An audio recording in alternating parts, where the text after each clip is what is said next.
Hey, Andrew. Yes, Steven? You know how we romanticize the days of going out to our local video store and sifting through endless amounts of movies, searching for our favorite films, and maybe even finding some hidden gems? Oh yes, I know it all too well. That used to be my favorite thing to do. Unfortunately, everything is online now. Well, what if I told you that there was a place online where you could get some of them same thrills as going to the video store? Are you talking about Orbit DVD? I knew you knew what I was talking about. Orbit DVD is located in Asheville, North Carolina, and online with OrbitDVD.com, they bring you everything your physical media heart desires. Yeah, they have an awesome website that stays up to date with the latest releases from all of your favorite boutique labels as well as studio releases. Not only do they carry American labels such as Criterion Collection, Severin Films, Vinegar Syndrome, and Warner Archive, but they get routine shipments on imports from companies such as 88 Films, Arrow Video, Imprint, and so much more. And with the option to sell or trade your used copies for cash or store credit, they really bring that video store vibe to you. So go to OrbitDVD.com and stock up on your Blu-rays. And tell them Chasing Labels sent you.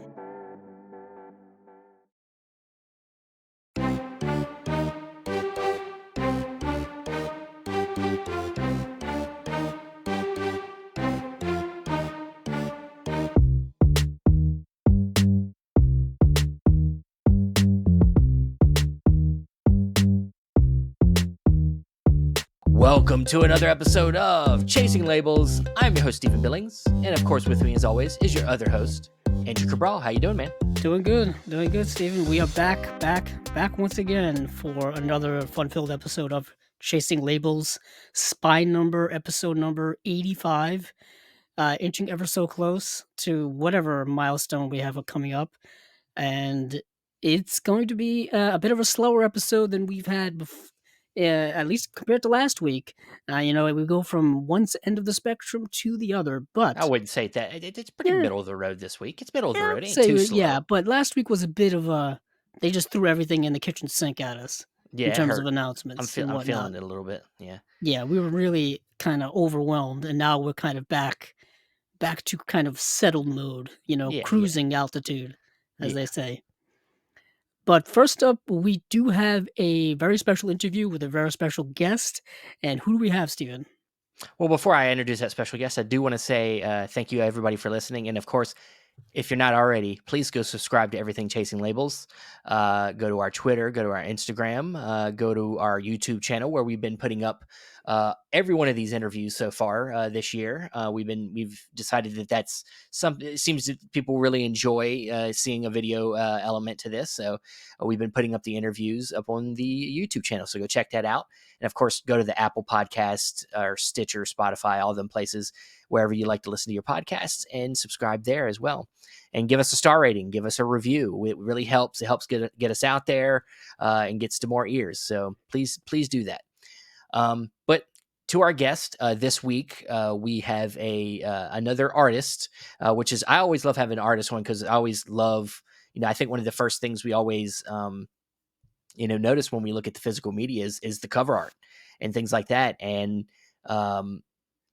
this one was exciting for me because I've been a really big fan of this artist's illustrations, and that is a distinction. We've had graphic artists on before, but Tony Stella, who is our guest this week, is an illustrator, and he literally physically, hand draws, hand paints, all this work that he's been putting out. He's been doing a lot of great work with Severin. I think he's done some stuff for 88 Films, all across many different labels. And Criterion, Arrow, many people and many companies that we've covered here on the show. And you'll probably be surprised by how many of his work you already have in your collection. Oh, yeah. Yeah. And along with, talking about his art, we get really deep into his background and some really interesting stuff, him talking about his childhood and everything like that, and how his home life was really, really fascinating to both of us. So please relax your ears, sit back, and here is our interview with Tony Stella.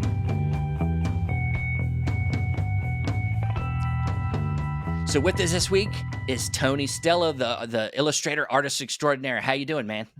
Hey guys, thank you for making time and making it so early. I'm a little bit flustered, I must say. I just come stepping off the bike on minus degree Berlin bike rides, dropping the kids off to the kid. I'm saying kids, but it feels like more Yeah, uh, yeah, yeah. to kindergarten and straight to the ice freezing cold studio. But I'm thank you for making time so early.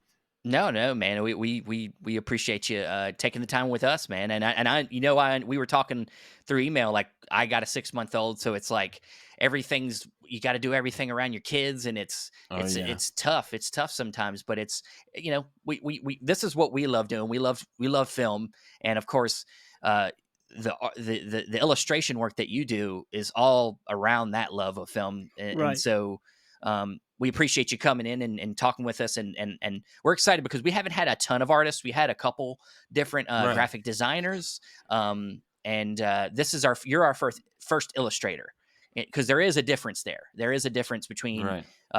people that use the computer more to do their work, and then what you do, which is actually a lot of hands-on, illustrating. So please talk about that distinction, and and why you do your work that way.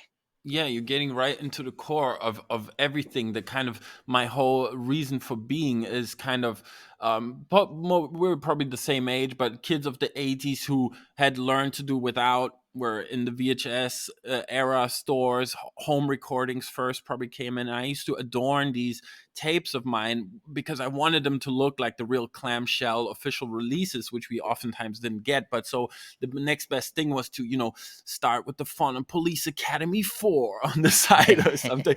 And you start adorning these tapes, and you copy the obvious guys, and you wish, oh man, I wish I had that Temple of Doom Drew Struzan, but I didn't get it yet, and it's not released. So I started to copy and got in that way. And it was a way for the movies to live on outside of the film that you just watched. And especially in our era that you guys also know well, used to catch stuff off the TV or half seen it. So these films would grow in these mystical dimensions in our minds because you'd catch an ending or something. You're like, did I see this? Then you talk to your friends at the schoolyard, and you're like, no, man, he actually kills him with his vision, laser. You're like, really? And of course, these things got blown up in our minds. But this is sort of to tie our two links together as we started with the kids.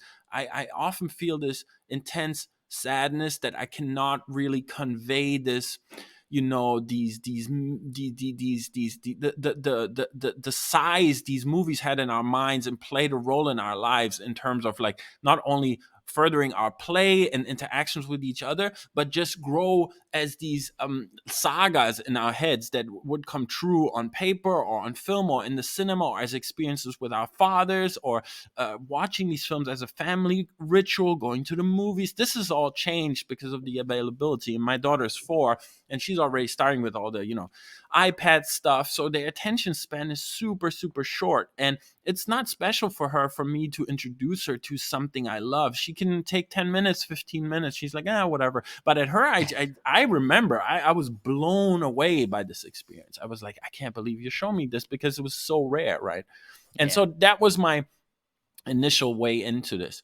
And like you said, I came into it in also many roundabout ways. I had many careers before this, but the love of movies remained always. And so I always kept drawing, and I built this giant archive over like 30 years of working, which was just movies. And the way I watched movies in general was to sketch alongside of it, and draw and pass in and out of the movie, sort of like have it on in the background. Even when I was working on my big museum shows that I used to do as a proper fine artist, I had a movie on. And so there was a big knowledge of movies and a love for movies, but I never felt I could connect the two. It was always like you had to do something serious for your work, but then the movies was pure. That was like, oh my God, I can let everything go. I'm just like living this grander life. It like lifts you up, it heightens you up, right? The music, this impression of it all.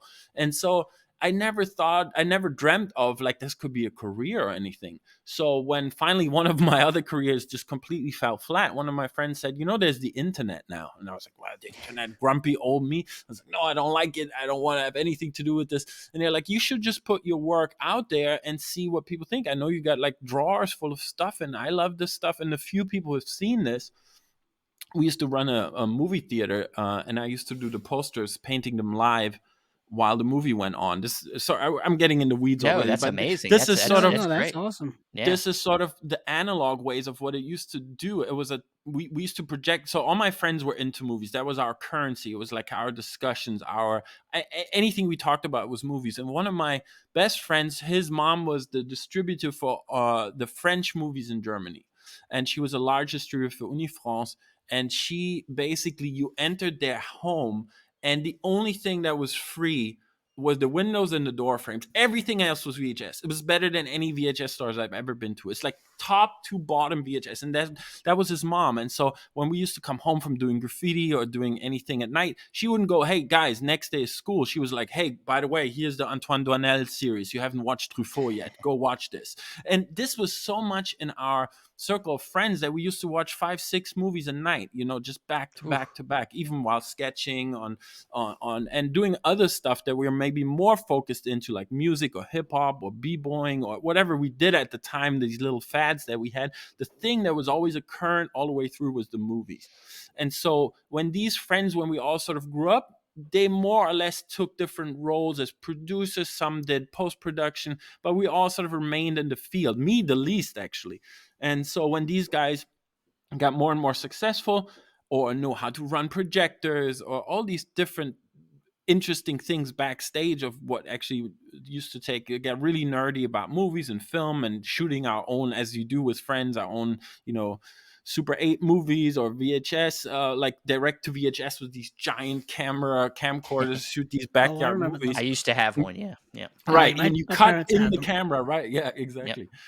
And make these fun little movies. And they actually started taking these professions. We used to run a movie club, and we'd show, Led Zeppelin song remains the same about 800 times because we had that one reel, or we had like, Slaughter's Big Ripoff, Jim Brown, and we showed that forever because it's the James Brown soundtrack. And so, these used to develop into parties. People bring their girlfriends, and as they got bigger and bigger, they became like a little bit of a cult status in Munich, because we had Fassbinder's old screen. When Fassbinder's movie theater got torn down, the Türkendolch, which was a famous location in Munich, they happened upon it, and they gave him like a couple of beers, and they're like, "What are you doing with all this stuff?" And they're like, "We're throwing it out. Nobody wants this stuff." And they're Wow. really, I mean, like, okay, we take it. And so they had this awesome setup in this abandoned building right in the center of town, and the parties became bigger and bigger and bigger.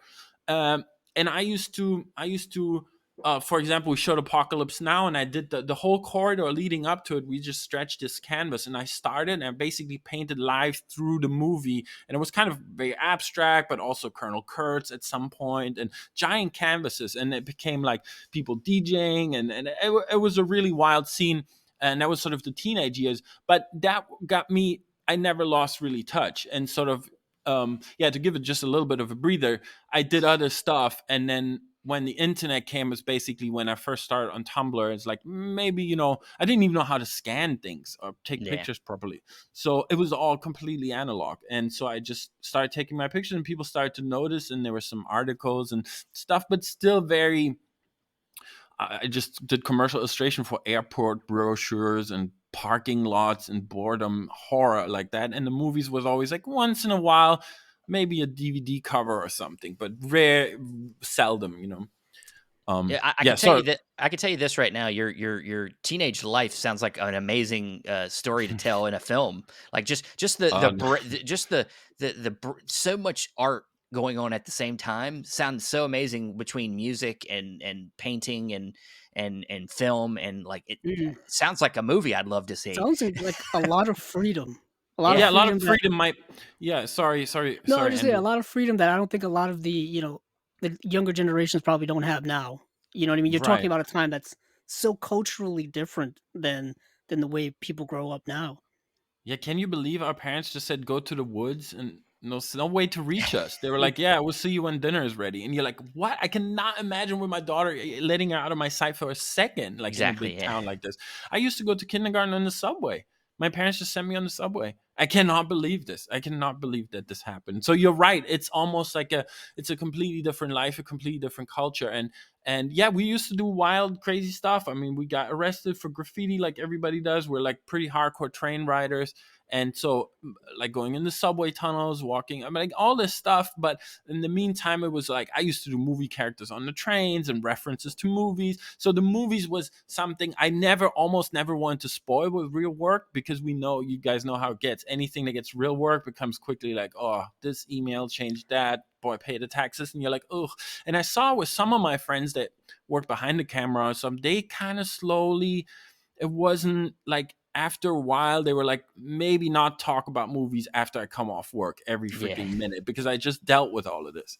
And for me, because it was connected to art or this kind of freedom of drawing, and my parents just sort of quickly didn't. The reason why I had this freedom is because my parents were completely um, supportive of all this art. My father was a theater director, crazy, no money, Fitzgeraldo type, like let's build a theater in the jungle and lose, like a guy like that, fascinating guy. But yeah, we used to travel early to New York. So I was in New York in like early 90s, painting graffiti and all this stuff. I was exposed to a lot of stuff and moved around everywhere because they never had any money. So everything crashed and they built something up again. So they're fascinating, fun parents, but super unstable. So it was always like this, while people live with us, actors live with us or not. And so you find your refuge almost in the movies too. That's just a steady, you can return to these actors, you can return to an atmosphere of a movie over time, and be sort of safe in that as well. Sometimes I had a giant room, sometimes I had a tiny room, but I always survived with having my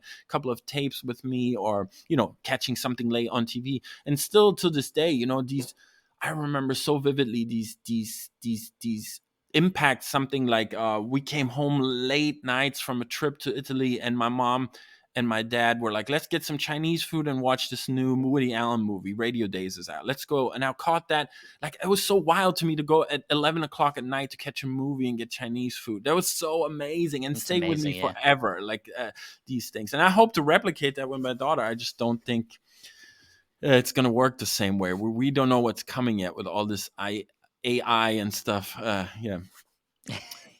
Yeah, it's a different world we're living in, trying to, and also, I think, like you said, that there was just an unstableness maybe in your you know your parents' relationship. So maybe that's like why. I mean, that was an organic thing. You Right. trying to force that light type of lifestyle is maybe not gonna. It's not gonna feel the same. Um, and so I think that's. But like you. I really want to introduce film to my daughter, and hopefully do it in a way that's not going to make her not like it, because that can Right. happen with kids sometimes too. Is you can try to put something on them, and they get disinterested, and it makes you upset. And I don't want to do that. Mm. I want her to maybe watch me a little bit and watch what I'm into, and maybe she'll get Yeah. into it as well. But speaking of Yeah, films that my father was okay. super antagonistic, right? I was watching Rocky, and he's like, came by, he walked by the screen, he's like, Rocky's shit. And I was like, Rocky's shit? You know what shit? Mozart's shit, I said back. And Whoa. he said back, yeah, Mozart's shit too. And he was like that type of dad. Dang. And he was always like, when I discovered something wild, some crazy Japanese movie splatter shit, and he was like, you know what? You haven't seen nothing. I watched Jodorowsky's El Topo. Now, if you watch that, then you can talk to me. And this was back in the day when El Topo was like a myth. It was not Yeah. exist. You couldn't watch that stuff. But he had seen that in an old porno theater in the 70s in Florence, and he got blown away. He was from that generation, like very much a Jodorowsky type, and he was totally blown away by Magic, by Holy Mountain and El Topo, and but never seen them again. Never managed to, like we spoke to earlier, never managed to catch up. So in his mind, these were like the best, wildest things he's ever made. And so Yeah. when I finally saw it, I could finally say, it was always this, like, oh yeah, it's all right, something like this. But there was an antagonistic wink of an. I used to tease me so much because he knew how much I believed in this stuff and like had a passion for it, that it was so easy to get me going on just any topic. He liked Rocky too, but it was just something But that it was just to create a discussion to get things going. exactly. Yeah, yeah, and that's great. And I I got love that. exposed to Yeah, everything by him. It's not like, but early on, he was very much encouraging me to take ownership of my stuff that I love. Like, if I liked something that he liked, he was like, you don't have to say that. I know that was maybe boring for you, this Fellini, whatever, don't you? And I wanted to, like, oh, yeah, that was cool. And he's like, no, don't you take your own opinion. I can. So this was also an atmosphere of watching movies together. But, intense moments, watching the entire Bonds together. And he would make these exceptions, like cool things. Oh, it's late night. They're coming on, but school's tomorrow. He's like, No, movies are more important.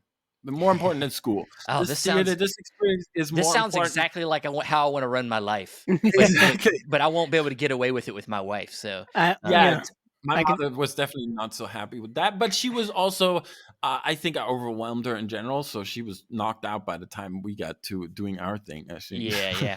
Well, what I was going to head next was I know I know some of your favorite films, but tell us about tell us some of the films that really hit you as a child or hit you early on that really have stayed with you up till now that you consider your favorite foundational films.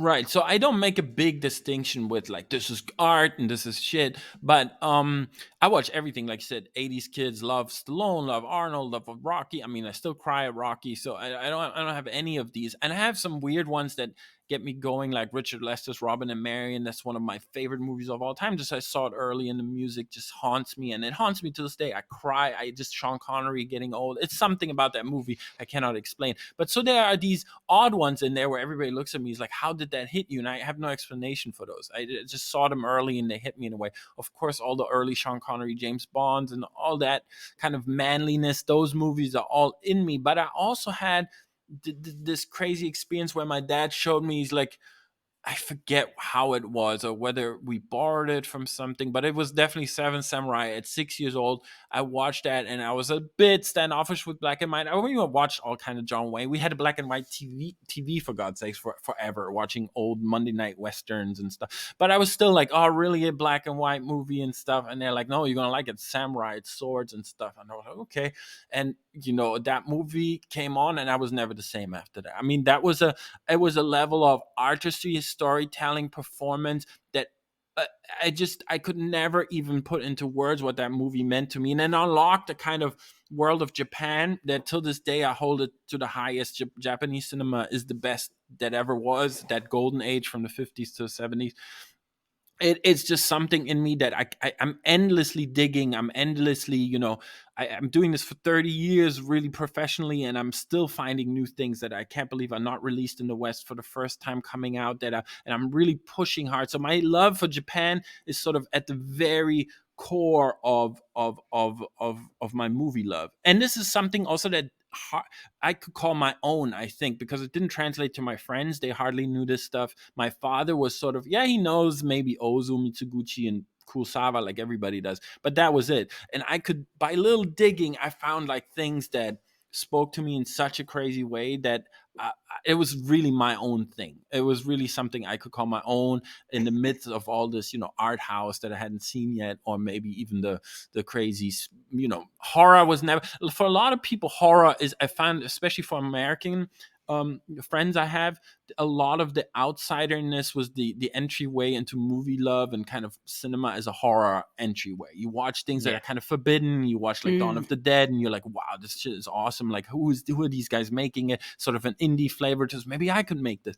So horror was never big for me, but maybe the only really the 70s classics. But yeah, I think this is sort of I have a wide range of tastes, and I still like to be discovered. But the older I get, the more I'm like, definitely thresholds for me where I zone out. Like, I don't have hardly anything from the 90s. I mean you, probably a couple maybe, but yeah, I don't know.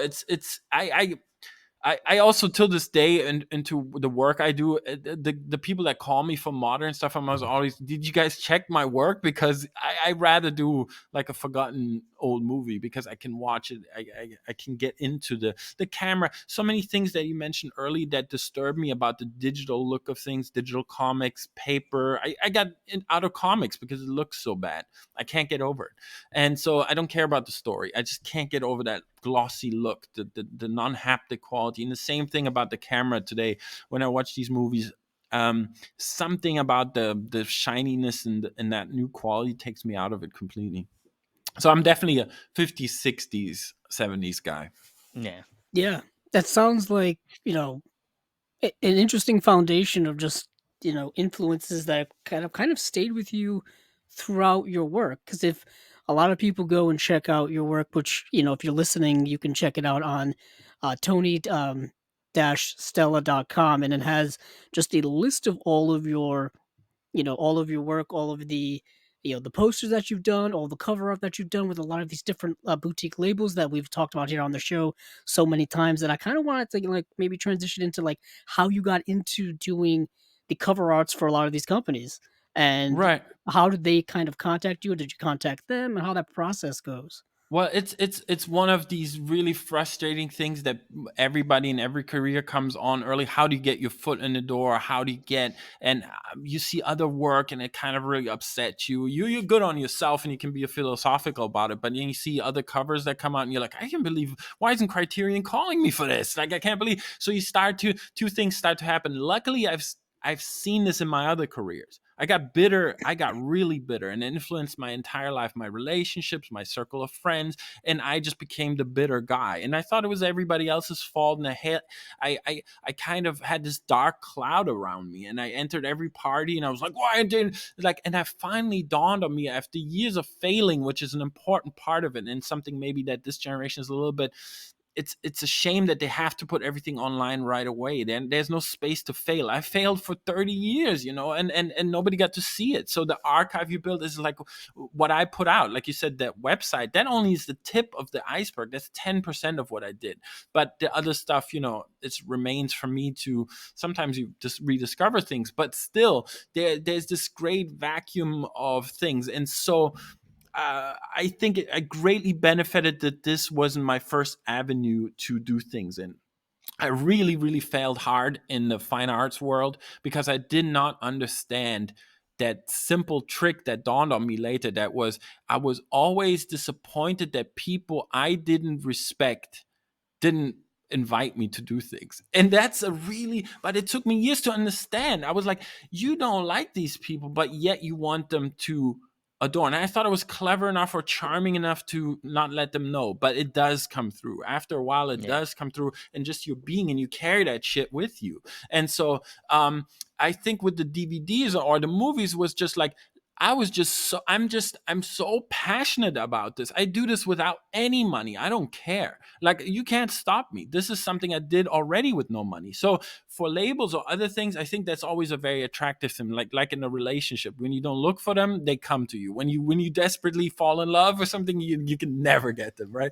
So it's like for me, it was like, I think there's a sense of people like, oh yeah, if we ask him, he's happy to do it, but he doesn't need us. I'm not desperate. I'm not sending portfolios. I'm not begging. I don't care. And so here's just what I do. And it served me really well. And I must give a big kudos also to a lot of the people who work in this field, is that very opposite to the art world, where it's always like these gatekeepers who are like, oh, maybe if this person likes it, then maybe we can let you in to be seen that this guy like. It's very complicated, very political. Whereas with movie people, or even behind the scenes, or producers or labels, or even official films, they're like, let's get this done. This is a huge collaboration. Let's get this done. There's certain deadlines, there's certain facts, and yeah, if the gun facing the audience is not a thing on the poster, I can quickly get over it. This is not an attack on me. These are simple sales facts and simple regulations, and I can get over that.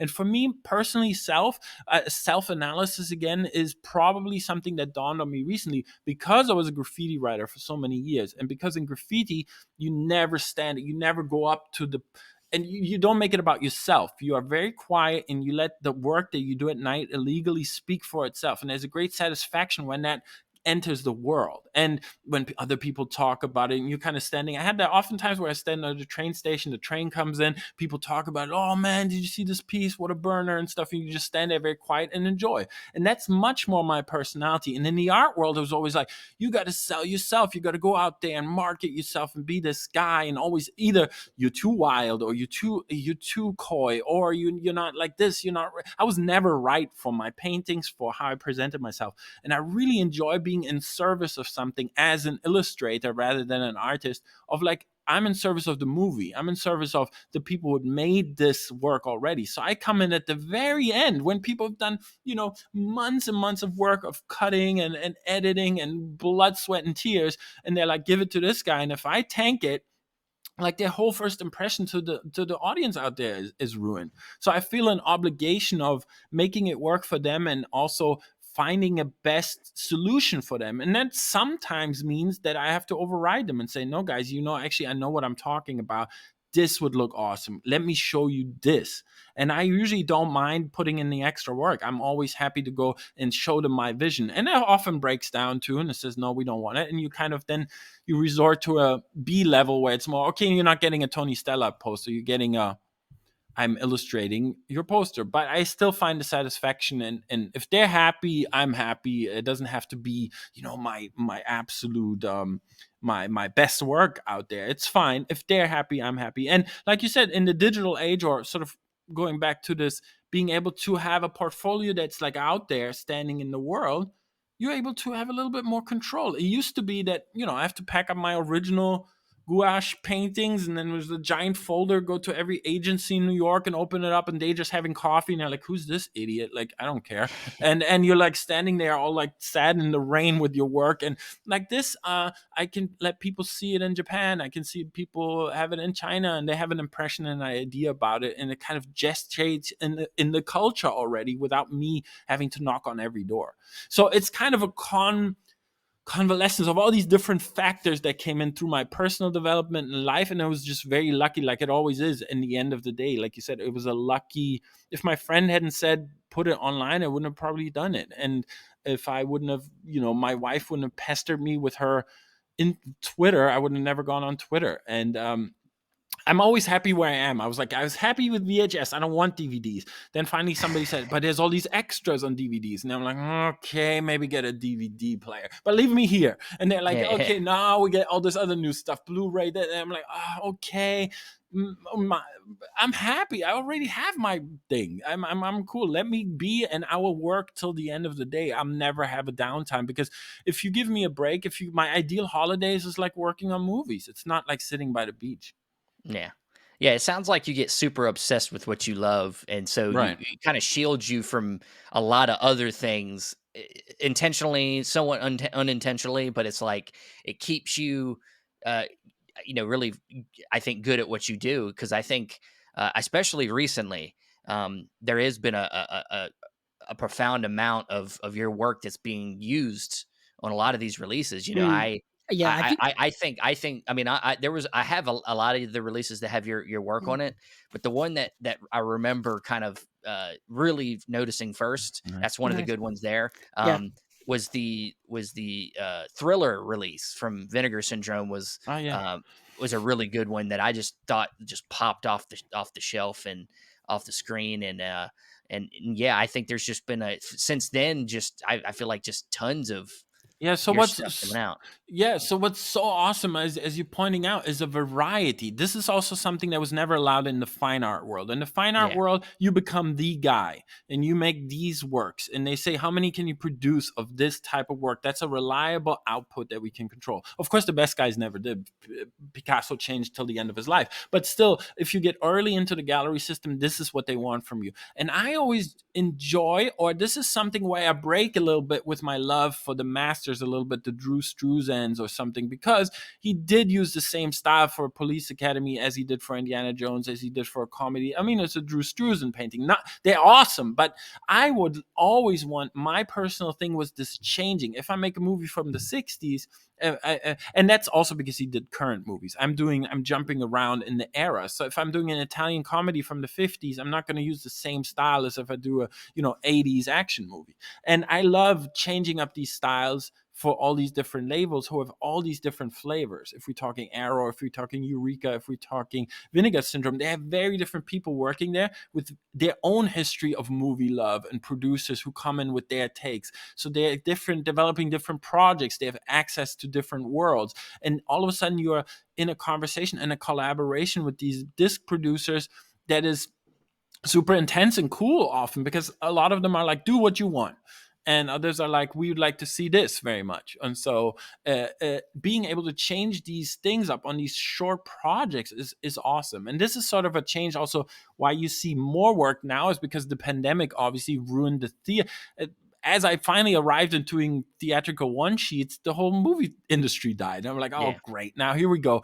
And therefore the labels have, increased their volume of work. And I'm getting to a point where I'm even like, putting some feelers out where, like, guys, this would be awesome. Nobody's ever touched this. And so there's some things coming out that I've been working on for 20 years, and it's nobody ever wanted to hear. But because now I'm finally understanding a little bit how these things are released, I'm losing also a lot of the anger that I used to have about releases, where I'm like, "Oh, is this art is horrible, and this guy, and how is it coming to be released like this?" But you see, when you're behind the scenes, like, oh, they're having mandates to work from. They're having very difficult rights issues with Tohei is not releasing the rights because this would be the act, and they want to release something on their own. So great projects I've been working on for a long time get all of a sudden dropped because now there's not so much Japanese flavor in the moment. The last two discs haven't sold so well, so we're not doing the Hideo Gosha run that I had in my retrospective mind that we need to see out there. And so it's been the most fun, I think, even more fun than doing what I love to do is like big posters still for retrospectives or movies that have come out, but less and less of the stuff I love is coming out. So it's been much more fun to go back in history and say, like, what would I do for my take on, like, a super classic, or Yeah, even yeah. get the eyes on the Western audience for, of course, the Japanese movies that I love. Yeah.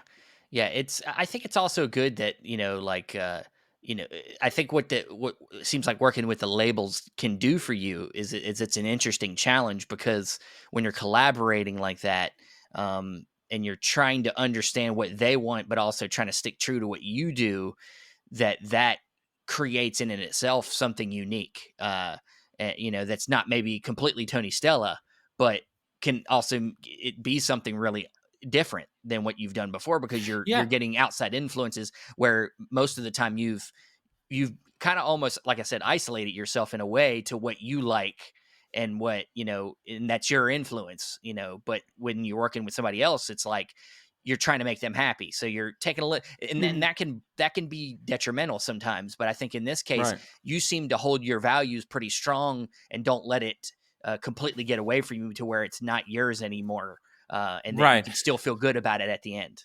I walked away from many, many projects, and I think I have that aura about me now that people know this, that you can push me to a certain degree, and I always want to make things work. And oftentimes, notes have made it better. I'm not Yeah. never would, and I always say it's not the lack of talented artists as we can see through Instagram that's out there. There's so many insane people working today in all kinds of media, but it's the lack of good art directors. And this is something we're missing a lot. And you used to meet these very cultured people who had a very big reservoir of cultural impact, theater and music, and they could draw from all this. When you get a shorthand with them, when you talk to somebody, they would pull, we wanted to look like this, we wanted to look like this. And that's always my biggest outcry was, it's not like the lack of talent, it's the lack of this communication often, that for Mm. movie posters especially, where they want you, but then the notes are detrimental to everything that you stand for. And you perceive this very early on, especially if you got your feelers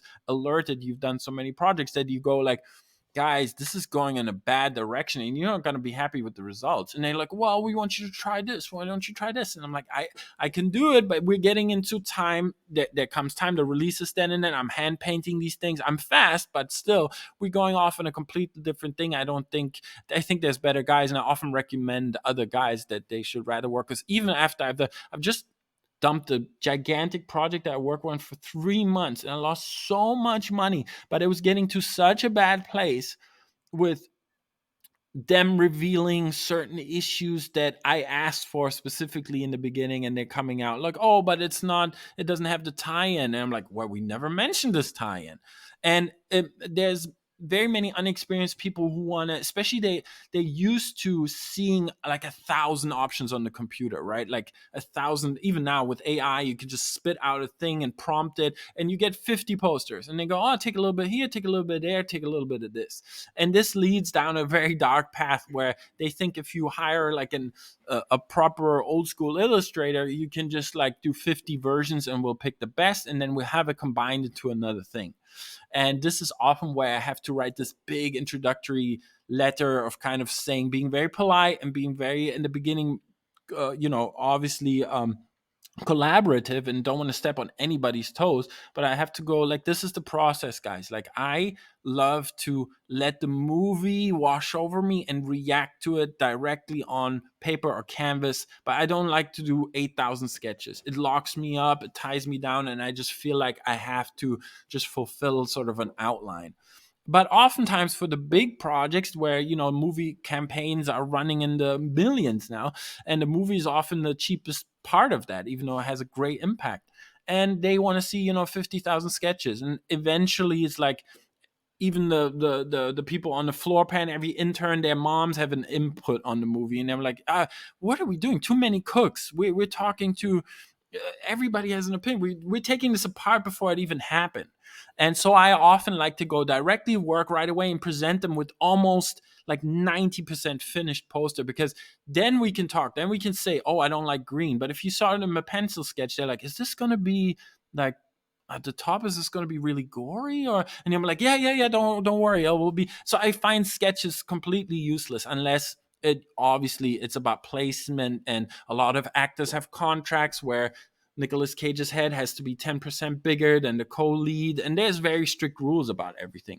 Mm. So in that case, you have to go through a sketch process. But my ideal process, and why these DVD releases are fun, is that you can sort of show a lot of angles of a movie. You can see front to back, you can pull something out, there's something on the inside. So even if you don't have one major scene that needs to be encapsulated in one poster, you kind of get to do a lot of cool impressions that move about. And that's sort of my favorite releases that I was, of course, like you guys can probably tell, crazy vinyl collector. And while I listen to the music, I love to hold the artwork in hand and kind of look at the liner notes, or probably the gatefold, and open it up and see all the artwork that's inside. And that's part of the feel of these objects. And yeah, there's been a great renaissance of not only when everybody called the DVDs dead and the Blu-rays dead and nobody's collecting these things. I recently got into a big discussion with some of my best friends on Twitter, movie lovers, nerds, and they were like, "Well, um, you're not preserving film culture by buying DVDs or Blu-rays." And I'm like, "Yes, you do. Yes, you do, because often not Yeah. only you're preserving interviews or hard to see movies, you're also getting new artwork for it. You are creating a new object that hasn't been in the world. It hasn't Mm. existed like this before. Forget all the amazing features these producers pull out now, new interviews, new sites, new better sound quality. And so these movies, especially on some of the Japanese ones, would be completely forgotten. And they're like, pure, if it's not in the theater, it's not a movie. It's like, guys, I don't know. I'm coming from the inside out, and I'm telling you, the amount of work that people put into this are museum level shows. Whether that shows up always is another question, but there are very, very many talented people involved in these releases, and I'm so grateful that there is an audience, that these movies are getting re-released, getting another take. And another look, and yeah, that can be part of it, and it's a huge honor. I mean, I could never believe last year was like, I worked for Tatsuya Nakadai, my favorite Oh actor wow, of all me too. time. I love him. Yeah, One of it's one of my favorite films is Harakiri. yeah, yeah. His performance in that is amazing. Yeah, Yeah, he's my movie god, so to speak, and so I'm like one level removed now from Kurosawa, which for me, I could have never. How did this happen? yeah, He was on stage. He's almost 90. He turned 90, and he has a long running theater company that he used to run with his wife, and he performed in Noto Peninsula, and it's an incredible theater that opens the entire backdrop at the last scene, and all these paper balloons come on. It's a police story. It's In of Evil by Masaki Kobayashi, another great movie, and his wife adapted the play. And he's had many performances over the years, and sort of for the last run, I did the poster for him, and I had direct notes from him about the poster. wow, So this is something that enables, all of a sudden, now we're communicating with people.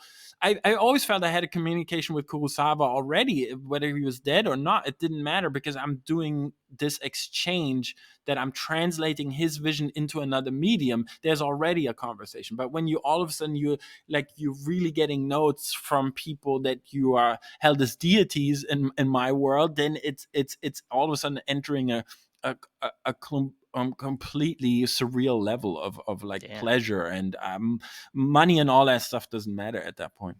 Yeah, when you can do what you love, that it doesn't Right. even matter anymore. But to get a little bit more deeper into your illustrations, to explain to people uh what style of artistry you're using. What are your you're doing you're doing oil pastels. You're doing.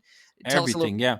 Yeah. Yeah, so because I'm such an analog guy and I come from such a weird different field. I wasn't taught in anything. I went to art school briefly, but it wasn't for me. It was a lot of that stuff. And so but it was all these materials were always provided from my parents on, so everything was available that I wanted to try. But what you get in your teenage years when you kind of lock into the graffiti world, um you become sort of self-reliant in lots of ways, not only finding the ways and means to paint, but even like getting like modifying spray paint markers, filling your own ink. So you do a lot of things that traditionally, if you go down the traditional route, you're not allowed to do.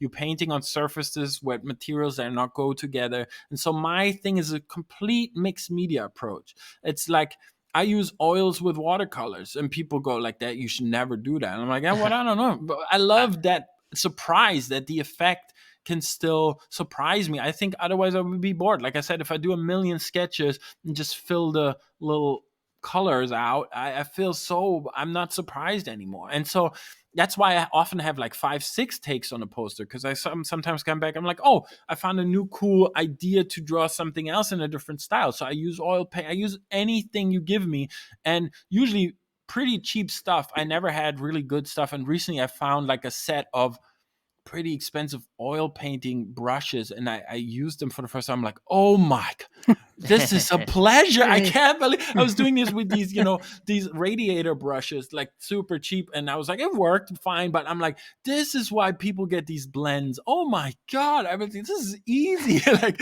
What a so revelation. a revelation. So I enjoy jumping around. I'm enjoying having little projects that allow me to try out some wild stuff. I got a new Vinegar Syndrome coming out next about some crazy Mexican wild movies, and yeah, I'm doing crazy new stuff for that. I'm looking forward to that. And Vinegar Syndrome is awesome. They're letting me do whatever I want. Like they're like, yeah, do it. That's awesome.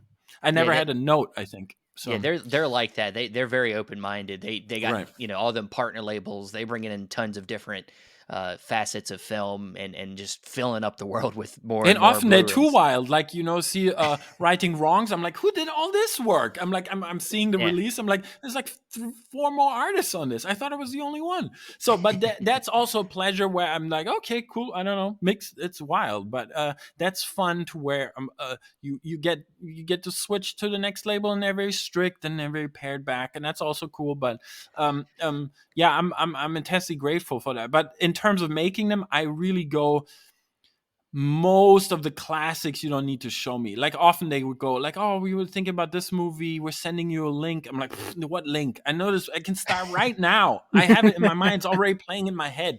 And even the far out of the way, like crazy wild martial arts stuff, there was a phase in my life when I was super into the Shaw Brothers and all that stuff, so I know all of that.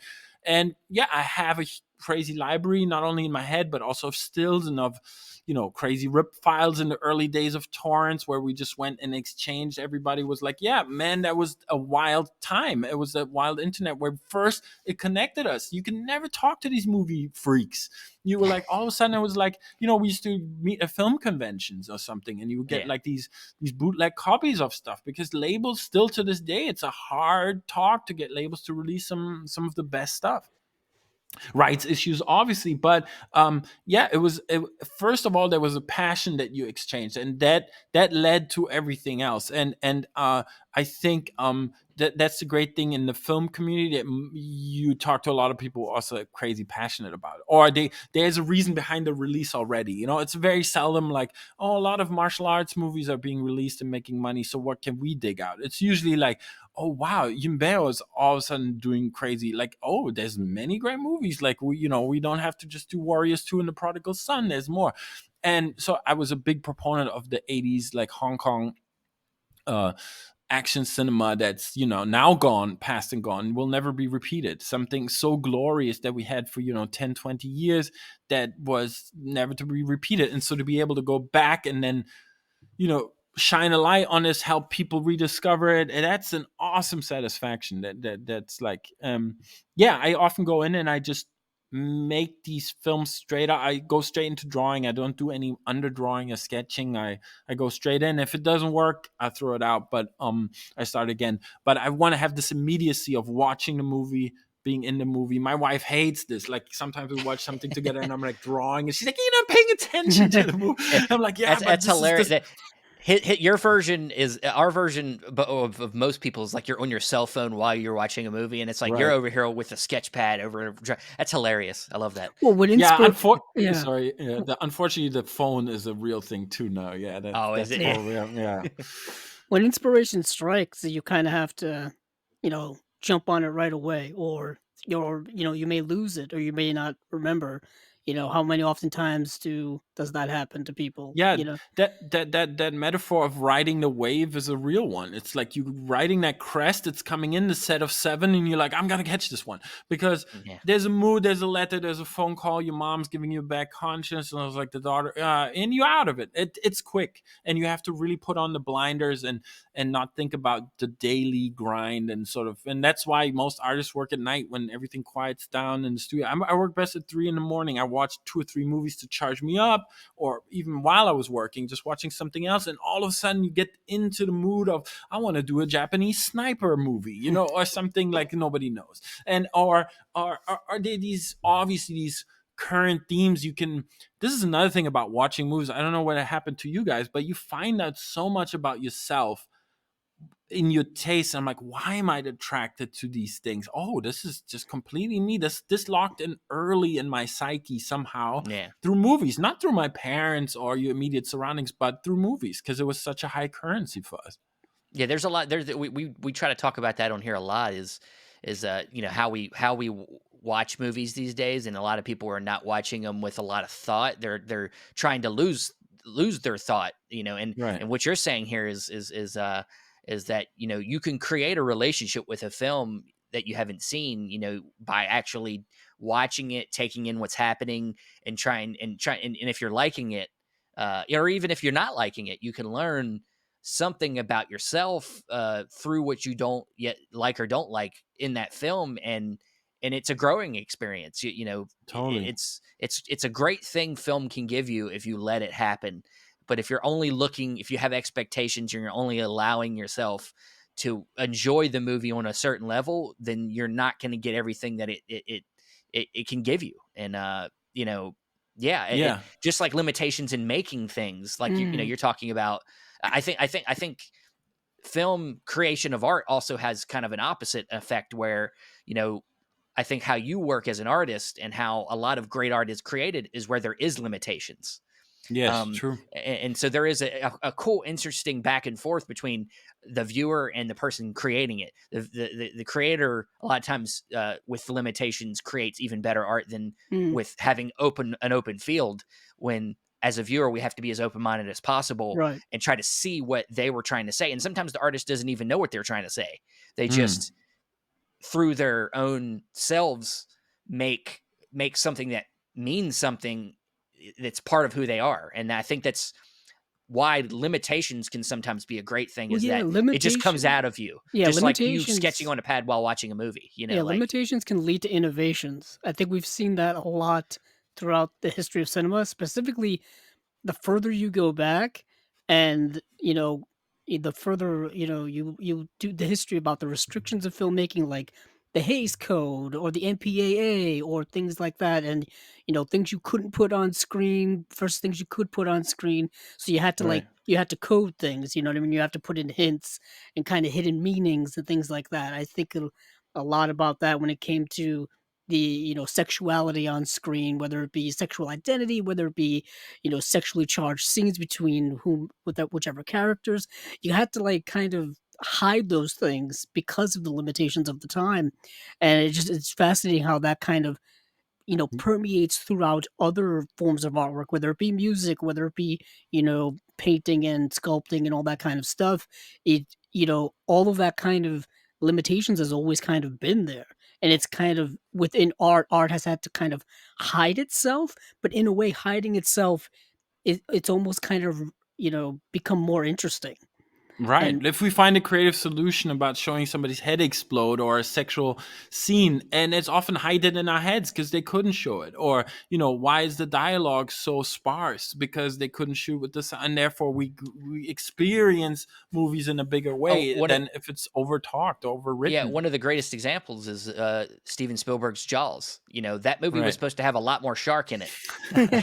And the limitations of that shark created less shark, and what is it now? One of it created the blockbuster. It Right. kind of propelled cinema in a certain direction. Some people look at that negatively now, and I think I agree somewhat. But that movie's fantastic. Jaws is an amazing Yeah. movie, and because we saw less shark, it helped create that limitation. Created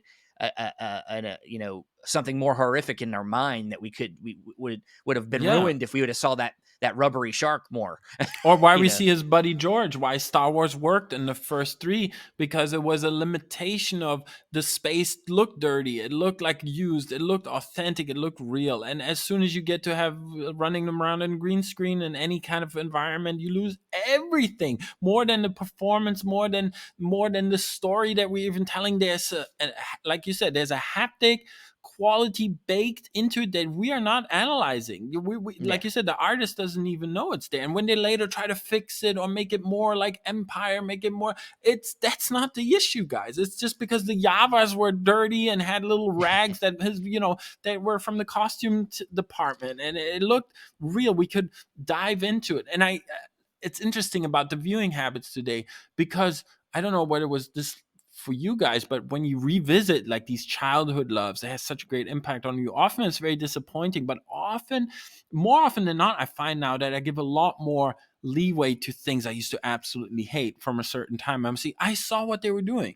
It failed, yeah, maybe, but it somehow grows. These failures grow a little bit grander than to me than maybe the perfect movies now. I yeah. love like these things, or I think that's the fascination we have with these making offs, like, right, Dune, Yorovsky again, like, where, wow, this was almost like, wow. Or even David Lynch Dune, which I don't like, but now you're like, wow, I love that movie. Like, yeah, because you see so much of the creative that fed into it, and why it failed is also evident. It couldn't work, but now it's a complete work of art that somehow was like a yeah, theater performance, and it's so much more heightened and more special therefore than whatever the new thing is. yeah. How many times do you hear about the making of a film being so chaotic, and then the movie ends up being extraordinary? I think of, like you mentioned earlier, Apocalypse Now Right. notoriously had one of the most tumultuous, making ofs ever. They made a whole documentary on it, It's a which some people may disaster on prefer. paper, right? Like, Yeah, yeah. like Hearts Yeah. of Darkness is the documentary, the making of, and some people like that more than the actual movie. Right. And it's kind of like that, just that chaos, and then kind of working that magic of artistry, creating an extraordinary film out of that, is just one of It, those things that you can't really predict it, and you can't manufacture that. Like, that just Yeah. happens in the moment, Yeah, you know? Kubrick always said is like, trying to make a movie is trying to write War and Peace in bumper cars. It's and you almost see it heightens each other, like you said, through that Sophia Coppola, through that Hearts of Darkness document. It heightens the movie now. Things that maybe you thought were boring, like the French colonial scene. Now you see what took it to light it, and that it ended up on the cutting room. And now you give yourself over to these scenes where you're like, I saw what it took to get there to make this, and they become really special. And almost always want like a making of Blade Runner Dangerous Days, on the DVD. That's like 5 hours. I cannot get enough of this. I want it longer. I want it much longer. I well, don't like the short content. yeah, and that's why we pushed physical media so hard, is because if only people could get into the contextual material around these films, they might appreciate a lot more stuff, and they might be interested in a lot more stuff. But people only they're only pass a lot of film watching is a lot more passive these days. They're doing it in between their hard day's work, or they're doing it in between taking care of their kids, and it's just not on the And same that's an level. interesting Yeah, crossroads that you mentioned. That's really, maybe this become clear to me for like the subs, the all the materials could really be the replay. Because I despair a lot of times. I'm like, how are we ever going to get this passion back? But you're right. That could be somebody's way into, like, movies used to mean so much to us because they were so rare, and now that yeah. they're so available, I'm always like, yeah, but that's why they become a dime a dozen. Nobody cares. But if you ever, yeah, get exposed to these, you would catch a lot of these people in a journey of their own, being despair with their families, having to deal in the jungle with the thing, and having to do, and seeing the making of what it took to get a performance out of somebody, or failing at something, that then creates another avenue that becomes really special. That's yeah, that's a huge opportunity. And also what I see in the making of these box sets, or sometimes that you get to, now you have an occasion to shine a light back onto often forgotten creators, especially in Japan, that are just really leading regular lives in the meantime. And you come in as an outsider, praising and appreciating them. I got a lot of love by the original makers of those movies and actors, because Oh, they that's saw great. that I took time, and I saw something in the movie they had put in there years ago or in their youth, and they could now see that reflected. And you get awesome messages. I'm friends with the son of Makoto Sato on Twitter. The son just wrote a book about his father, and he's really involved in preserving films. And all of a sudden, he wrote me. He's like, "Thank you for drawing my father." And I'm like, "What? I Yeah, that's can't great. believe that! I can't believe this is my hero! Like, how I'm all of a sudden, like, in that world through just a piece of artwork, or through through social media." And I find in general, people just malign social media a lot, and I can see that if you follow only politics, how you'd lose your mind. But if you follow the creative film community, there's so much passion and exchange and friendships and podcasts like you guys. There's a whole community that you create through a passion and love of something that is actually now being realized, and it's making real things happen. That's something that I'd completely discounted at the beginning of, like, going online. I was like, oh, it's probably a bunch of blah blah blah, and I only met cool people, really. Right. I I mean, mean, there is I the was blah blah blahs I out was there, gonna but say there but are a Right. lot of people who are not, I wouldn't say bad movie fans or bad film fans, but there are a lot of Right. people who are difficult to deal with, I would say, online. A lot of Right. people I who had friends that fall into that Scorsese Marvel discussion, and they're like, "Oh mm, God, let me out of here. I went down the wrong pathway there's a here." lot of, especially when it comes to kind of, I've been noticing this a lot lately when it comes to a lot of the labels and things like that, a lot of gatekeeping.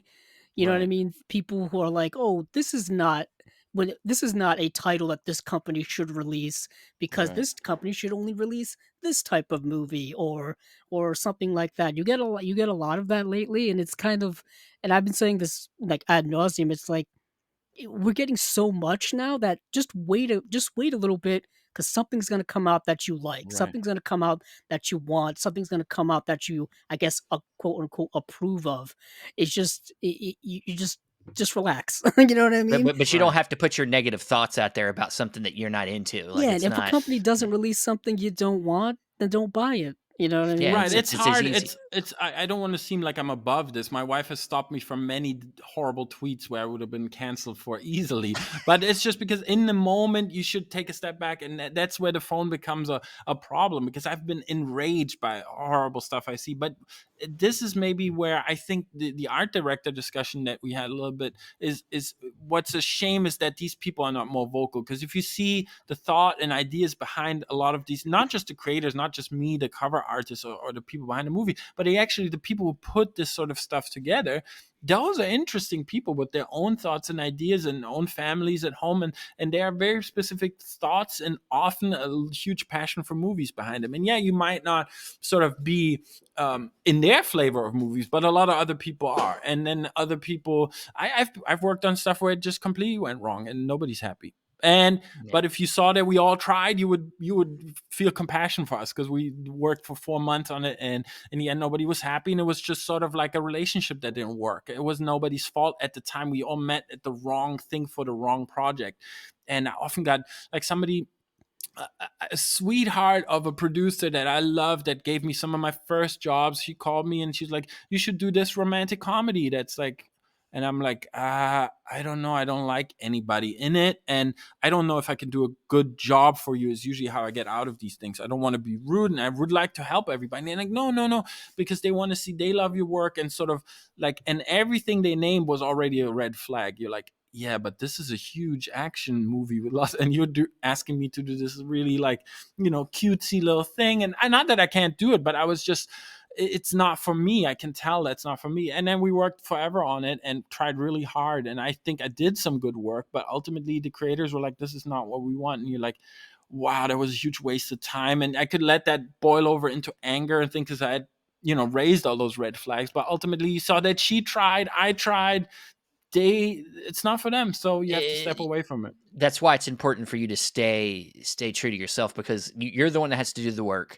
And if it becomes work, and it's not that fun thing that you love and that passion, then it's just going to end up being a waste of your time. You know yourself. It seems like you know yourself pretty well, that you know when it's time to say no. And I think that that's important, for your, to stick true to your values, but also be open minded. And you were being open minded, but Yeah. unfortunately in this case it didn't. And you have to realize Yeah, there's not a huge money in this either. I mean, a lot of yeah, that yeah, doesn't pay well. This type of job. If you look at my friends who are just like boring accountants or a dentist, whatever, whatever normal regular job you see out in the world, they were like, "What are you doing? Are you nuts? Like you're making like 50 paintings for something that's ultimately like doesn't even pay your."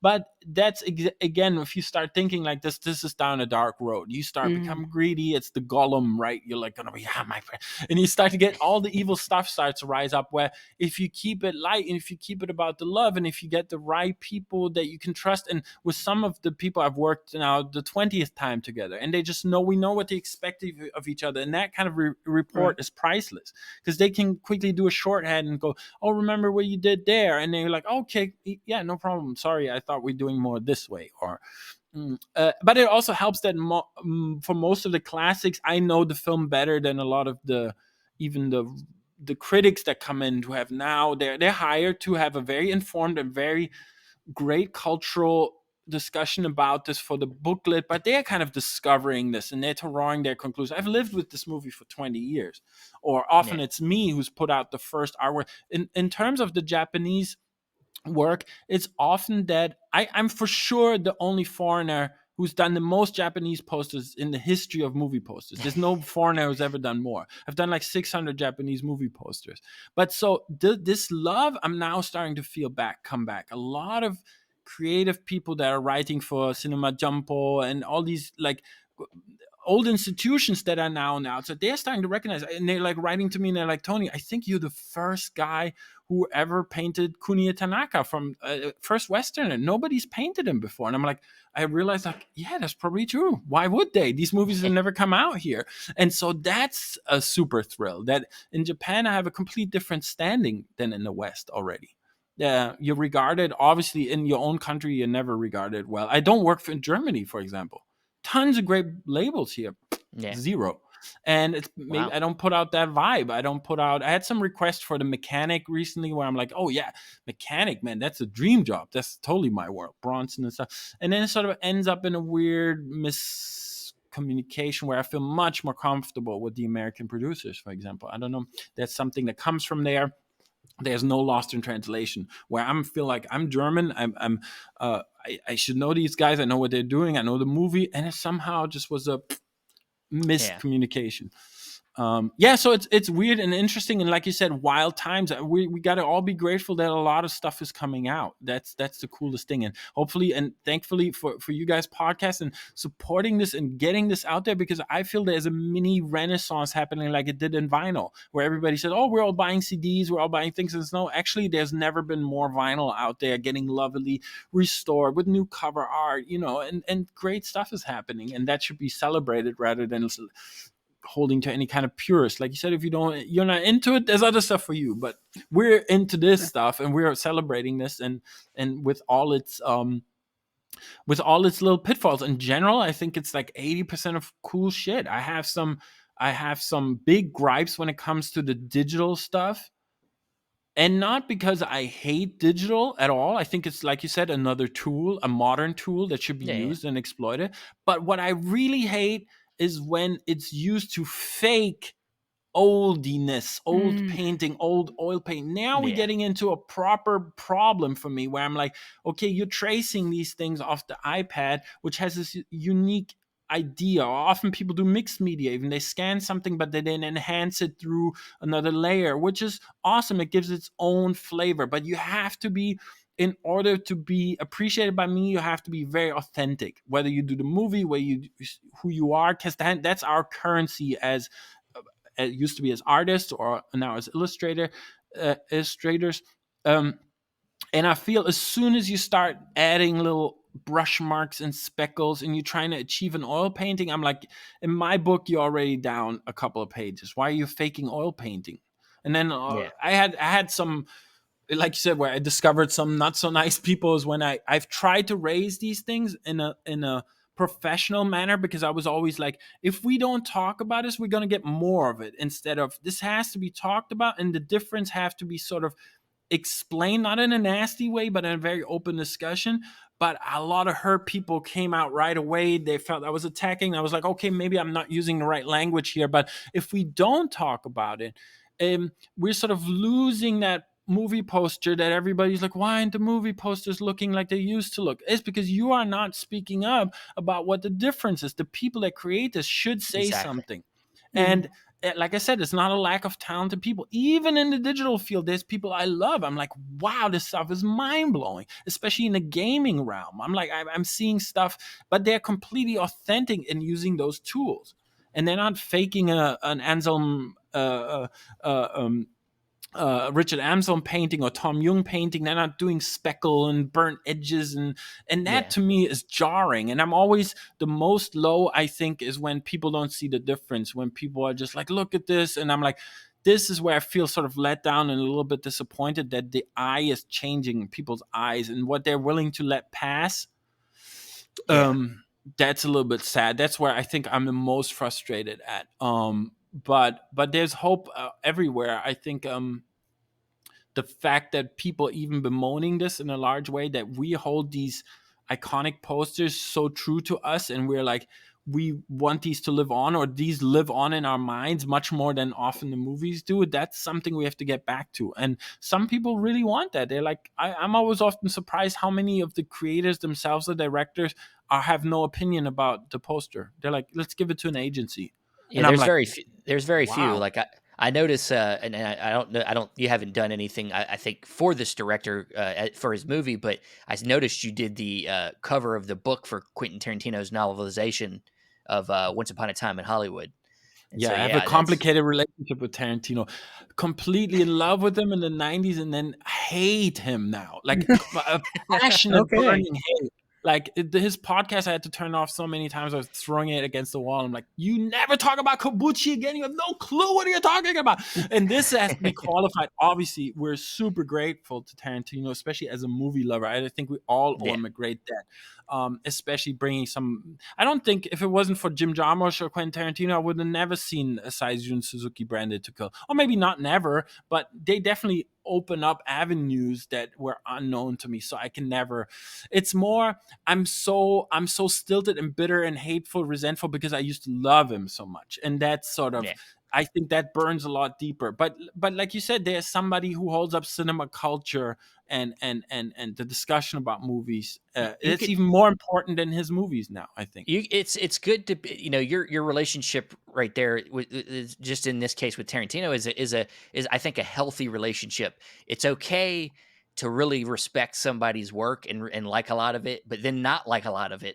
Right. It doesn't mean that you hate them or that you're trying to cancel them, which is a thing that happens a lot with All people that right. don't Yeah. like something these days. They try to like say they shouldn't do anything because I don't like this one thing. So I think that that's a healthy relationship, right there, where you can still like somebody but not like everything that they do. Exactly. And like their art, especially art is different from who they are as a person. And like you said, Tarantino, though you don't like all his stuff, he's he's been so integral to keeping a lot of them old school ways of doing things, whether it's the art, shooting on film, even just reminding us about film from the past through his Mm, his original works is yeah. Right. important. and thing he his does. yeah, I was gonna say even with his the New Beverly, having Right. the film projectors and not having digital projectors, something as minute as that, trying to keep that format alive, and also showing all kinds of you know archival older curated films there and whatnot, and kind of keeping that alive. He's probably done a lot for like film education in like kind of mainstream society because he's gotten so popular. People know him, know his name, Yeah, and his look his passion has interviews. infected me for sure in a great deal when it was a lot of older people talking about movies in certain way from the British Film Institute, and they would bring up Mitsuguchi and Ozu, and it was very hollowed halls, and you kind of listen. And then you have on the positive other end, you have somebody like Christopher Frayling, who's the best example of somebody who's a complete king of knowledge and wisdom, understanding, but he doesn't bring his overbearing horseshit personality into it like Tarantino often does, where he's defending a lot of points. And I'm the same. A lot of hyperbole, a lot of bullshit talking, a lot of, and when you talk like that, a lot of dumb stuff comes out along with the wisdom that you pass out. And sort of when people reject him, I think it's often his personality, not what he's saying. What he's Yeah, yeah, saying is all awesome. I discovered so many movies through him, but I also, now getting older, found like, oh, I know a little bit more about you than you do in this field. And that's been thanks to him, I've been able to step up my game. So I never want to say this, but I've had some personal run-ins. I don't want to say any more about that, but it's like there is sort of there's an experience where I perceived his career going wrong, and I would never have anybody want to talk about my work like this. I would Mm, feel completely hurt, obviously, and I yeah. would be sad that I couldn't fulfill what you liked about it anymore. And Woody Allen often mentioned that in his movies. I like his older, funnier work. It would always come up when in his later work when people, that's the one thing you hear, and you're like, yeah, well, when I did Bananas, I was a different guy than I would did it Annie Hall.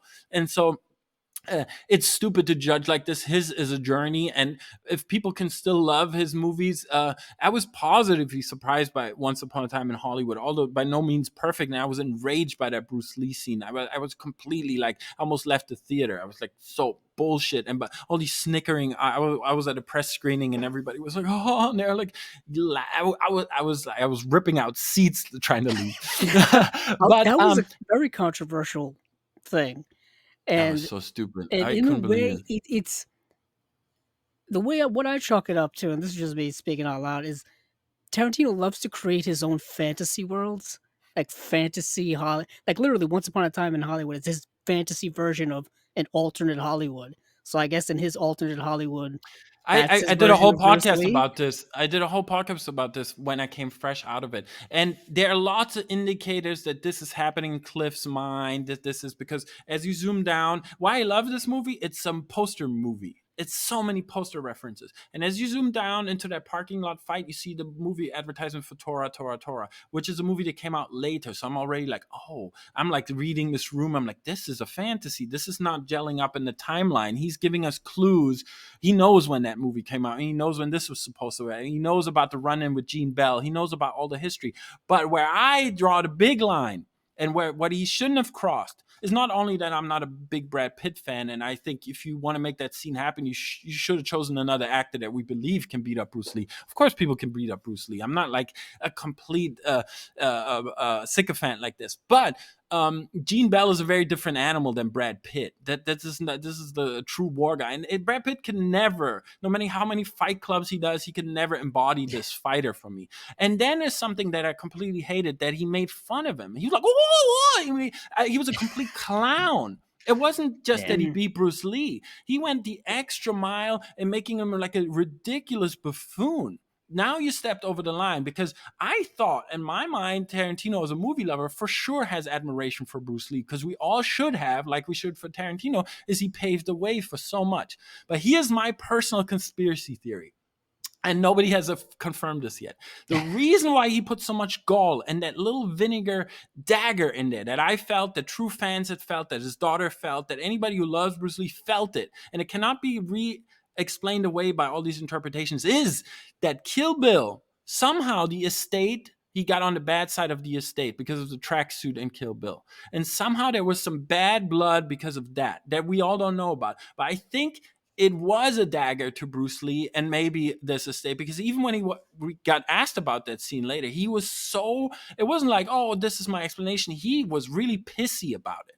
The way Yeah. people attacked him, it's like, oh, whatever, this is what happened. And so there is just a big sort of block in that scene for me. And not that I didn't enjoy the movie, I could get rid of it and enjoy the rest of it. And I thought it was my first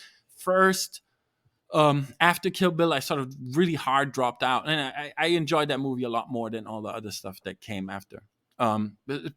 Also because it didn't have Christoph Waltz, and so I have a personal distaste for his hammy work. And I thought it was more back in his LA world rather than doing straight up period pieces that he's not so good at. I love when he translated all this genre cinema into a contemporary LA. That worked fantastic. That was mind blowing. It was awesome seeing a blaxploitation type movie, but not falling into the pitfalls of doing a million afros and funk music. No, making a greasy hustler in 90s LA. That worked. That was fantastic. I thought it was really, really good. But also, we cannot underestimate that Sally Mankey had died. And Sally Mankey, I think, was his editor.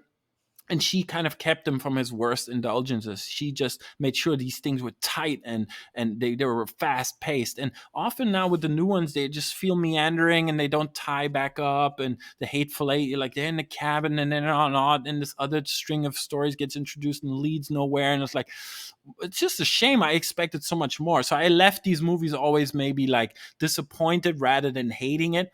But then like, the fact that he got so much adoration for those, like the Glorious Bastards, is the best thing he's ever done. And I'm almost like, oh no, it's shit. That happens often to filmmakers where, they get too late the adoration, and he should have got all these accolades for his earlier movies, and it didn't happen. So they feel they have to make up something. And Yeah. I think that led him down a little bit of this defensive track and also a little bit into the wrong instincts. But that's just, as film lovers, that's how deeply we Yeah, go into these I was things. gonna And say you can talk on and on and on about like exactly. take one idea and just go blow it up to But it infinity. all feeds in again into making of the art, because then when I'm asked, like I did the book cover because I saw the Simon and Schuster novel cover come out, I'm like, no, this movie deserves, it's talking so much about the authentic 60s experience, all these posters in there. And he even brought back Renato Casaro, one of my ultimate heroes, Italian poster artist he did all the classic, he's a true legend, he's still alive.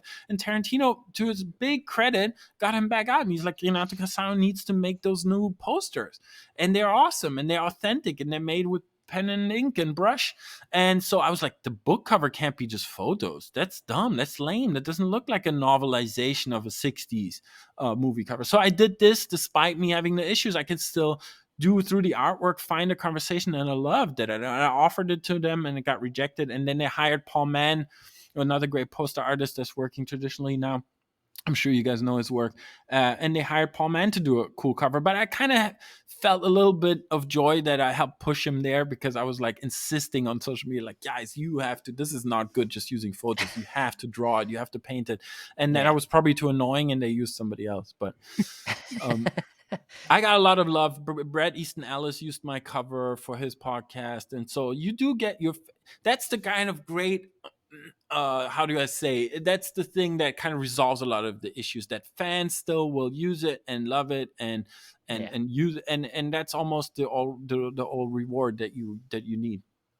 Yeah. Yeah. And this all that, I think this is a good place to kind of wrap it up a little bit. But Mm. I think one of the great things about, I think a lot of the theme of this conversation's been about, uh, we worked around talking about like how, though there's an openness to wanting to learn about film and stuff, it's there is the limitations can be beneficial. And I think with what you do, where you just have one canvas or one sheet of paper that limits you to one image that is supposed to encapsulate a whole movie, is a really unique skill, and a really skill that we should keep championing. And uh, just love what you do, man. Yeah, I was I gonna say just scrolling through all your I, art I, that's available to look at I is a great. There's just like you said, so many different styles depending on the era, and just I just love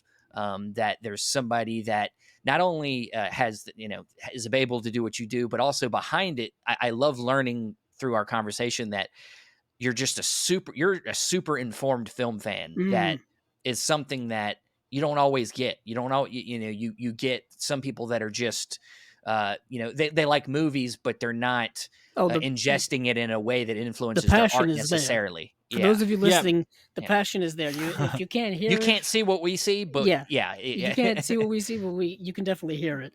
And I yeah. You think Just the can all the hear. passion goes into the work. I think we've absent-mindedly, we've gone through so many different Blu-ray announcements, so many different, 4K announcements, and at least so many of them have just been Tony's work. You know what I mean? Oh I think yeah. so much of it, and we've kind of been like, we It, almost like are well, used that's to why it we by bring. now. You know Well, what I mean? that's why we bring them on the show so that we can Yeah, I wish I could give specifically you highlight guys them. a couple of nuggets that are coming out, because there's some awesome stuff I'm coming pretty that are sure we'll see already it. in the books. And yeah, the next year is no letdown, at least from my what I can promise you.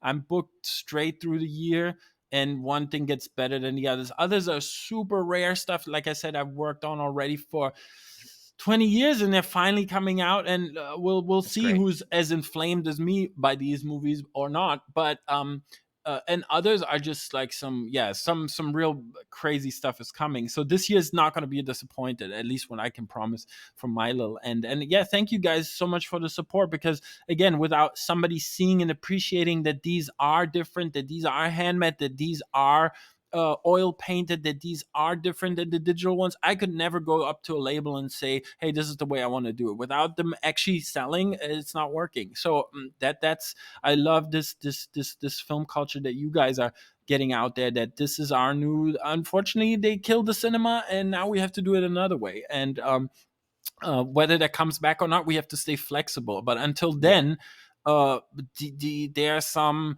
special things coming that are not only in the making of them, giving you some extra work, but also getting those voices back out to the people, of the actual people making it. Like Fugitive from the Past, for example, it's a recent release by Arrow. That's a film, Tomo Ishida, who's never been screened outside of Japan. Never. And it's one of the ultimate Japanese classic. It's ranked in Japan almost as high, if not higher, sometimes than Seven Samurai.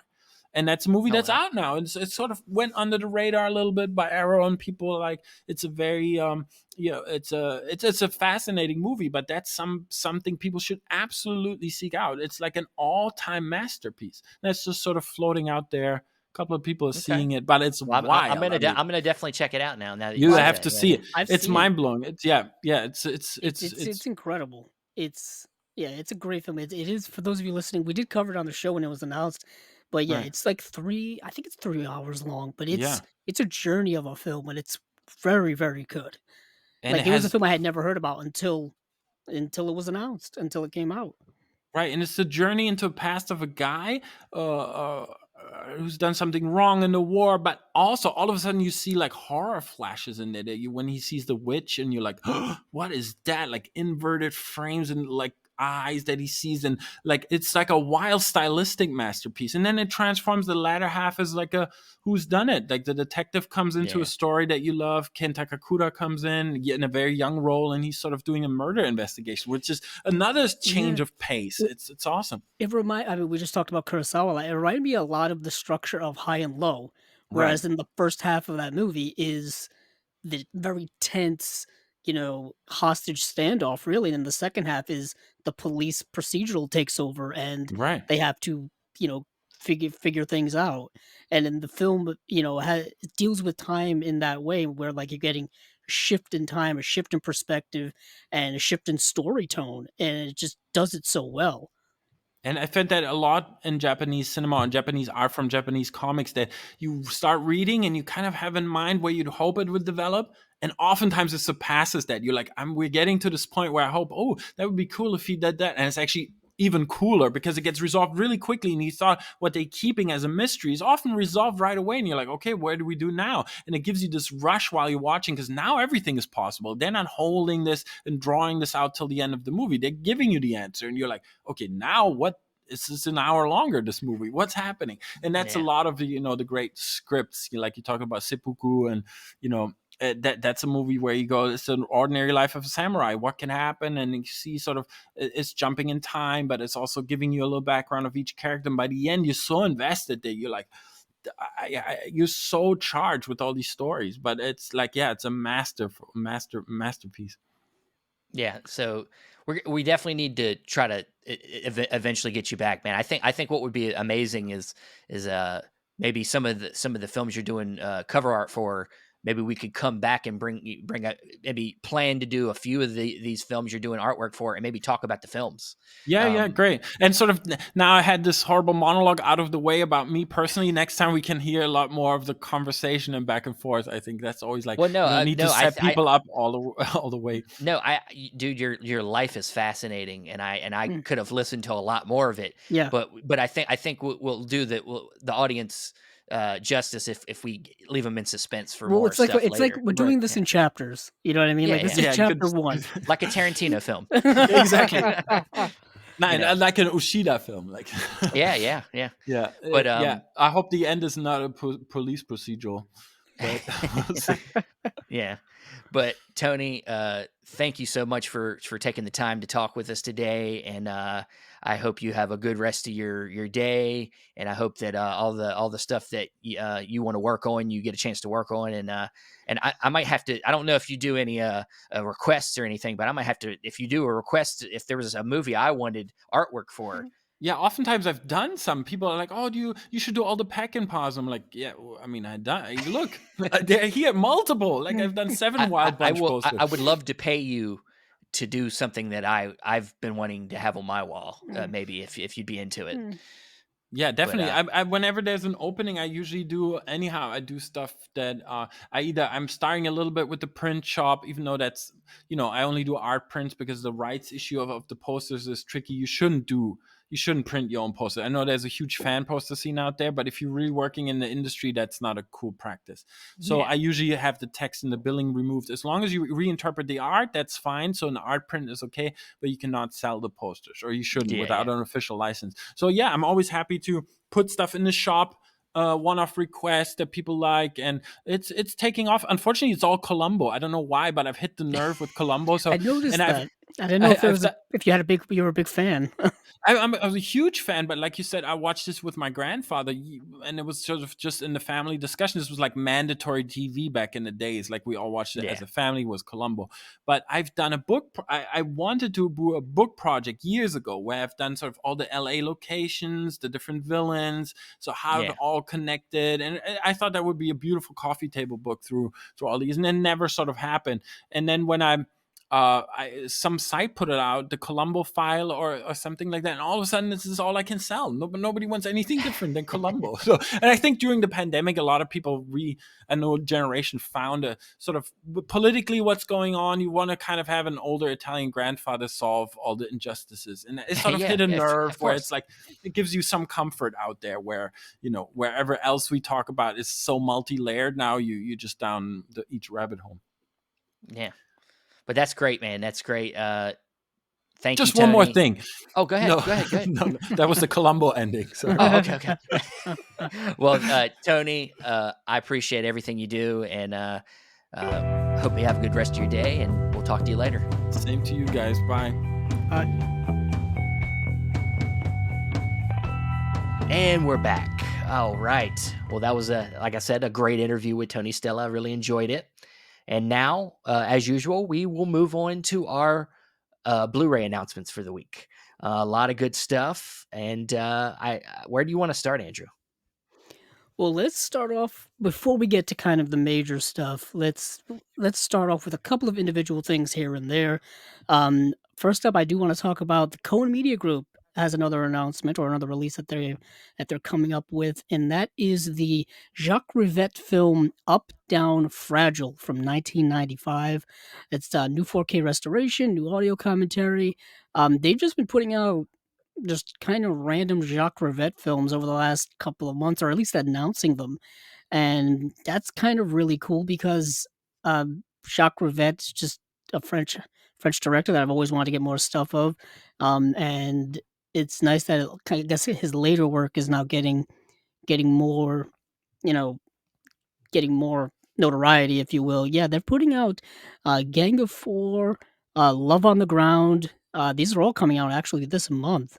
They're also putting out Secret Defense, which is coming out next month, and Up Down Fragile is coming out in April. So February, March, and April, they have 4 for Jacques Rivette Wow. films coming Yeah. out from Cohen Media Group. But I didn't realize that until I just looked all this up. Um, but yeah, the one film that I do know him from is Paris Belongs to Us, which is put out by the Criterion Collection, and that's where I know Jacques Rivette from. Yeah.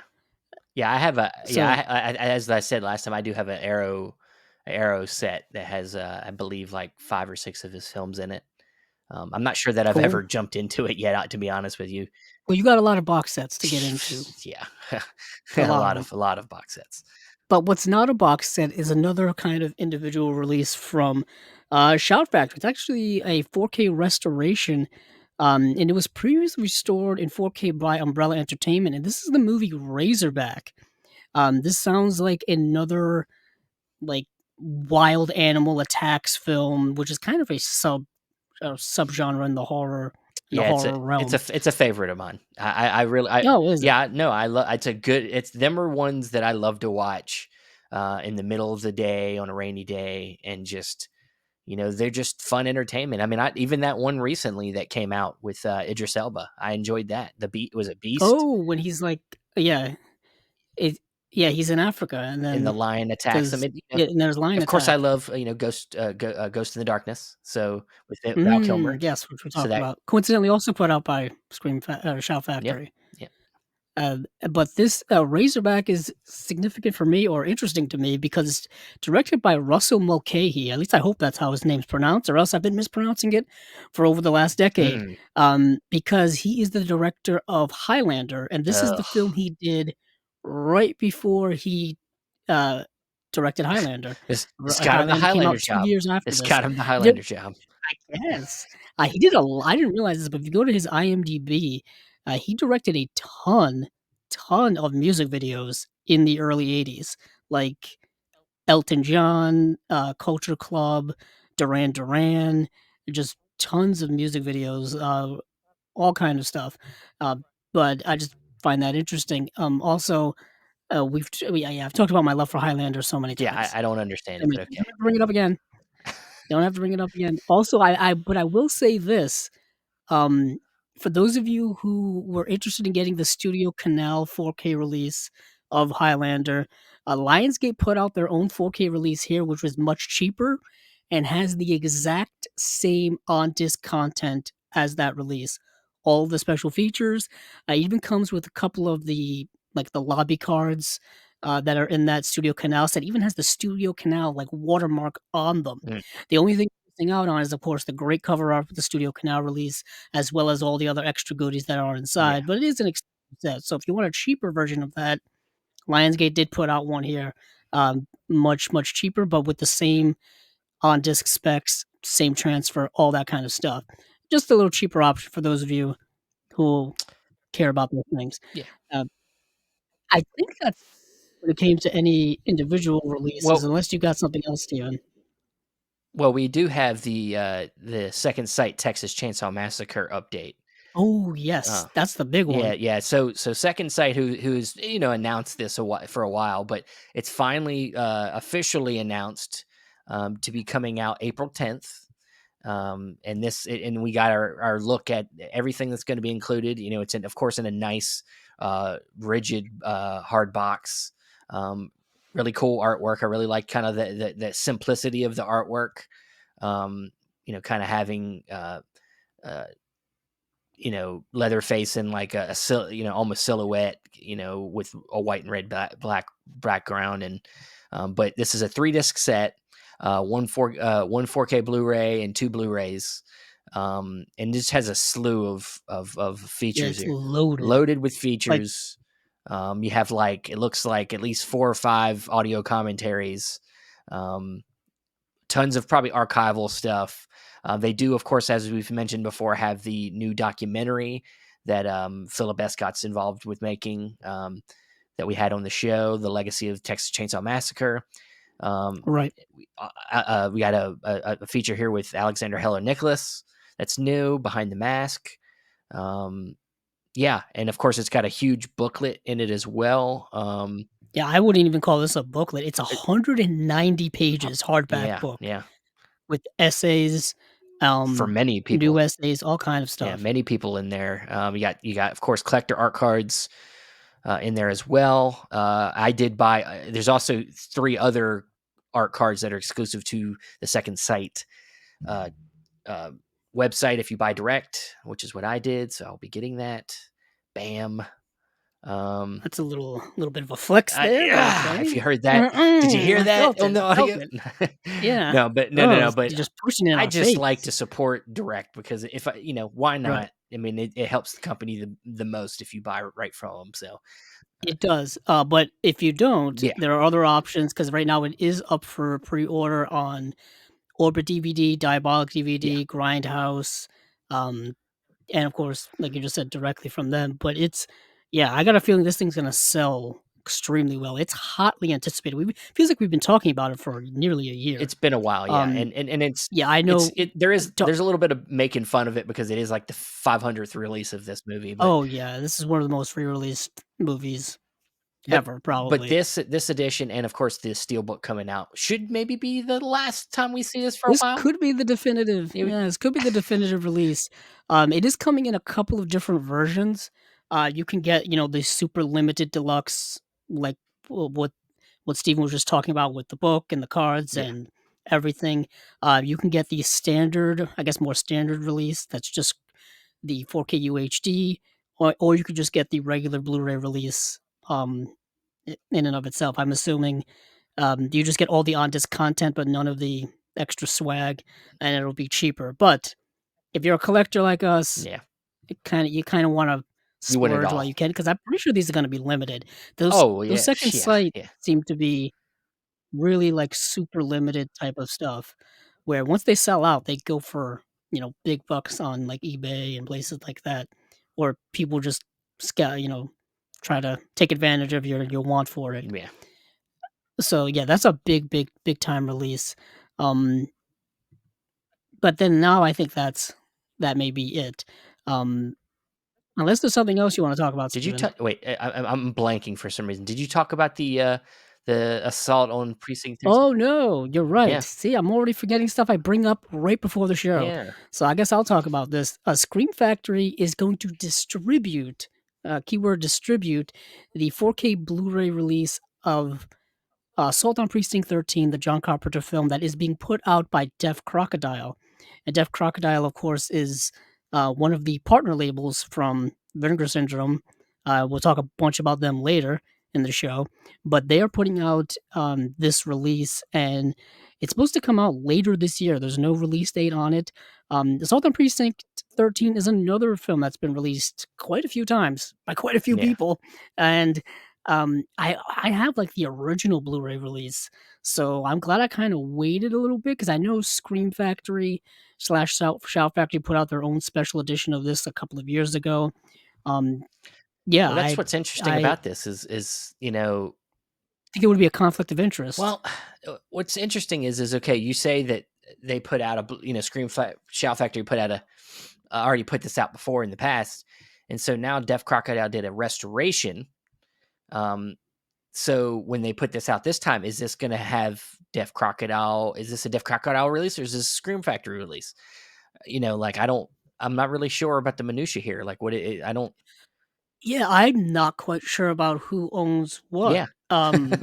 Did Deaf Crocodile just do the restoration and Shout Factory's gonna, like, do the Is it make going the to be? Is it discs going and to? the packaging Is and it? I was and going to. distribute it on their Yeah, that's what site? I'm saying. Is it going to be in Shout Factory?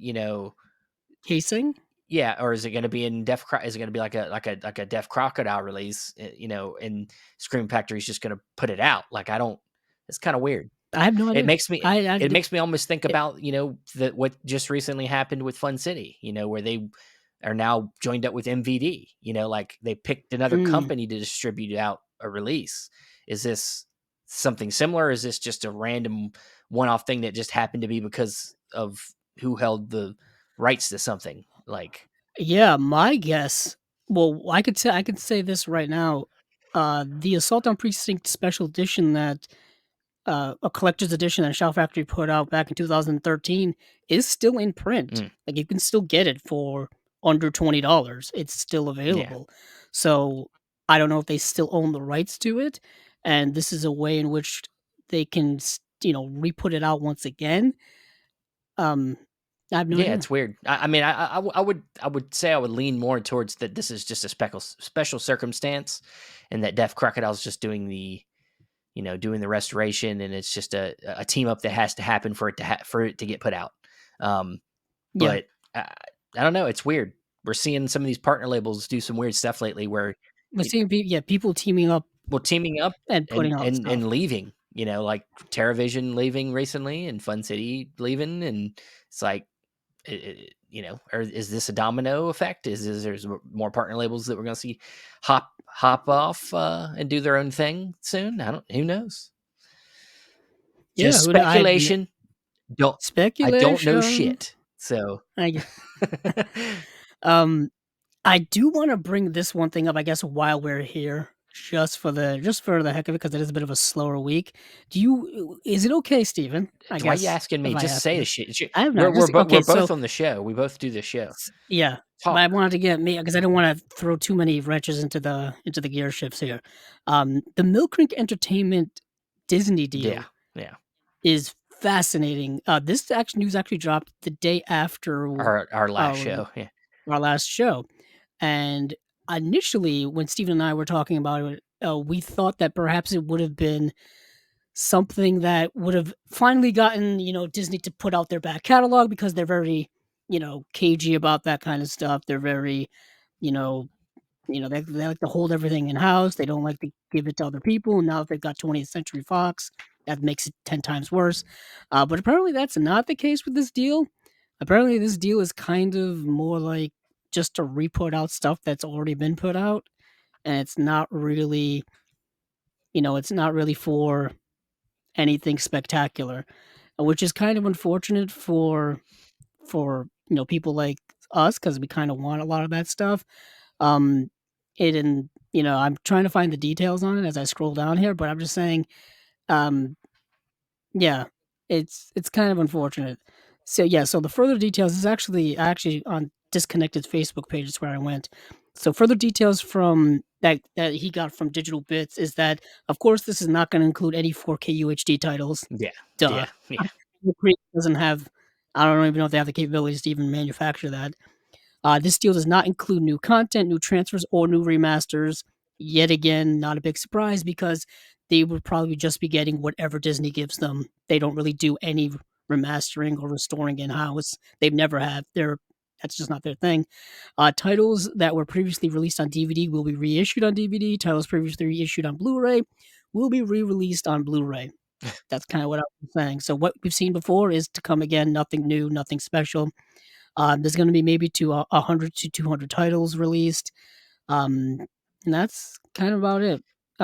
It says these are live action deep catalog titles, and that's about it. So it's a little bit of a like a head scratcher, and then like, oh, okay, now that makes a little more sense. It's nothing Well, I special, mean, but it is important because you're probably going to see a lot of these releases probably pop up in the next year or two, or however long this deal goes for.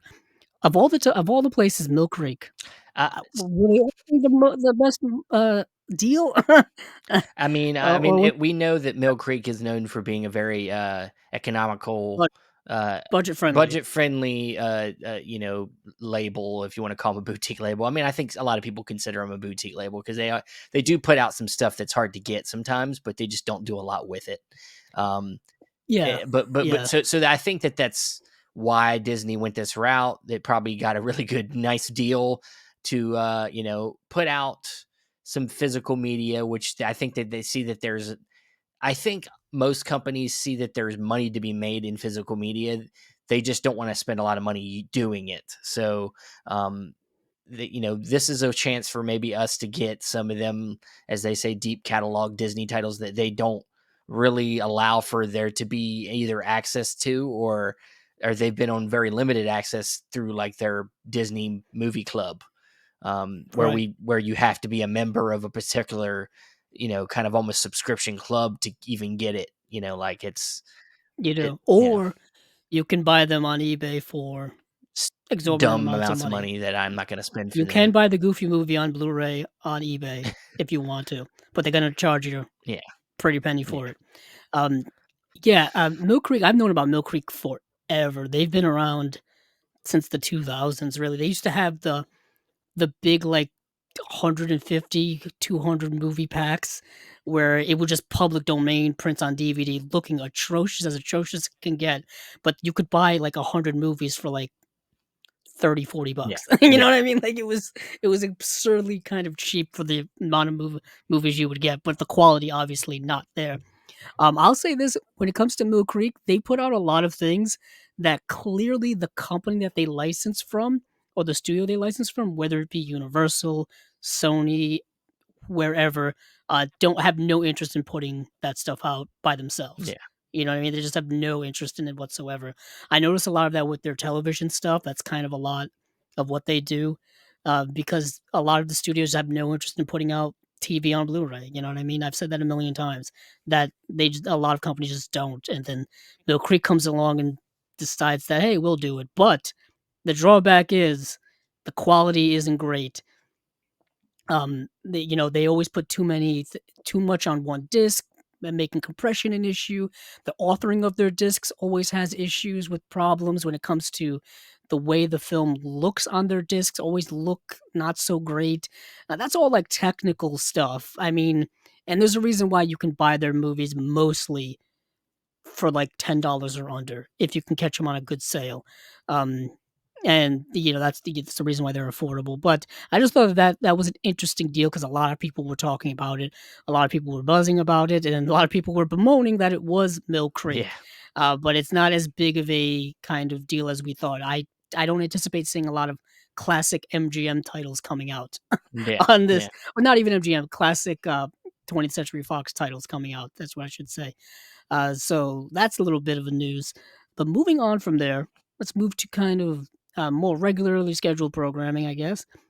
Kino's got a few titles this week, as they typically do. As I scroll down on their page to where we last left them off, we last left them in their glory of putting out the 4K UHD release of Kindergarten Cop. Hmm. But the next day, or very soon after, they were going to be putting out the movie The Big Easy from 1987, a movie starring, I think, is that Dennis Quaid? Hmm. Yeah, Dennis Quaid and Ellen Barkin, looking like a little kind of maybe neo noir romantic film from the 1980s.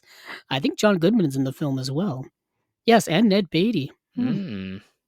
It does look Yeah, neo noirish. noir Yeah, it does thriller. look noirish. This is streaming on Tubi as of right now, so you can kind of check it out. If you want to. Yeah, it is getting a new remaster from 2021, not too long ago. But moving on from there is a movie called Moment to Moment from 1966, starring Gene Seberg, who was in Breathless, and Honor Blackman, who was in Goldfinger, star in the deliciously twisted. Oh, Mm. I like that use of Mm. words. Affair of illicit lovemaking and mysterious murder. Oh, come on. All set in the exotic French Riviera. Man, could they, like, sell this any I harder? know, right? I actually think I've seen this movie, and I would have to check on my letterbox. But I'm pretty sure I've seen the movie because it must have been on, maybe the Criterion Channel at one point, and so I have seen it, and I remember it being a rather good film. It is directed by Mervyn LeRoy, who's kind of like a career director, just directing so many different things. He directed The Bad Seed, Little Caesar, The Biggest Show on Earth, I'm a Fugitive from a Chain Gang, which I'm hoping gets a Blu-ray release someday from, I'm assuming Warner Archive owns the rights to that. But he also directed like biblical epics like Quo Vadis, and then things like Mr. Roberts. And he directed an adaptation of Little Women. So Mervyn LeRoy kind of went the whole gamut of genres back in the day. So I would recommend Moment to Moment. I think it's going to be kind of a solid release from them. It's getting a new 2K masters, getting new commentary. Um, yeah, I'm I recommend it. I recommend it. Next is a movie I haven't seen called The Mississippi Gambler. which is kind of a cool title, I think. Starring Hollywood legend Tyrone Power, who was in The Mark of Zorro, and Prince of Foxes.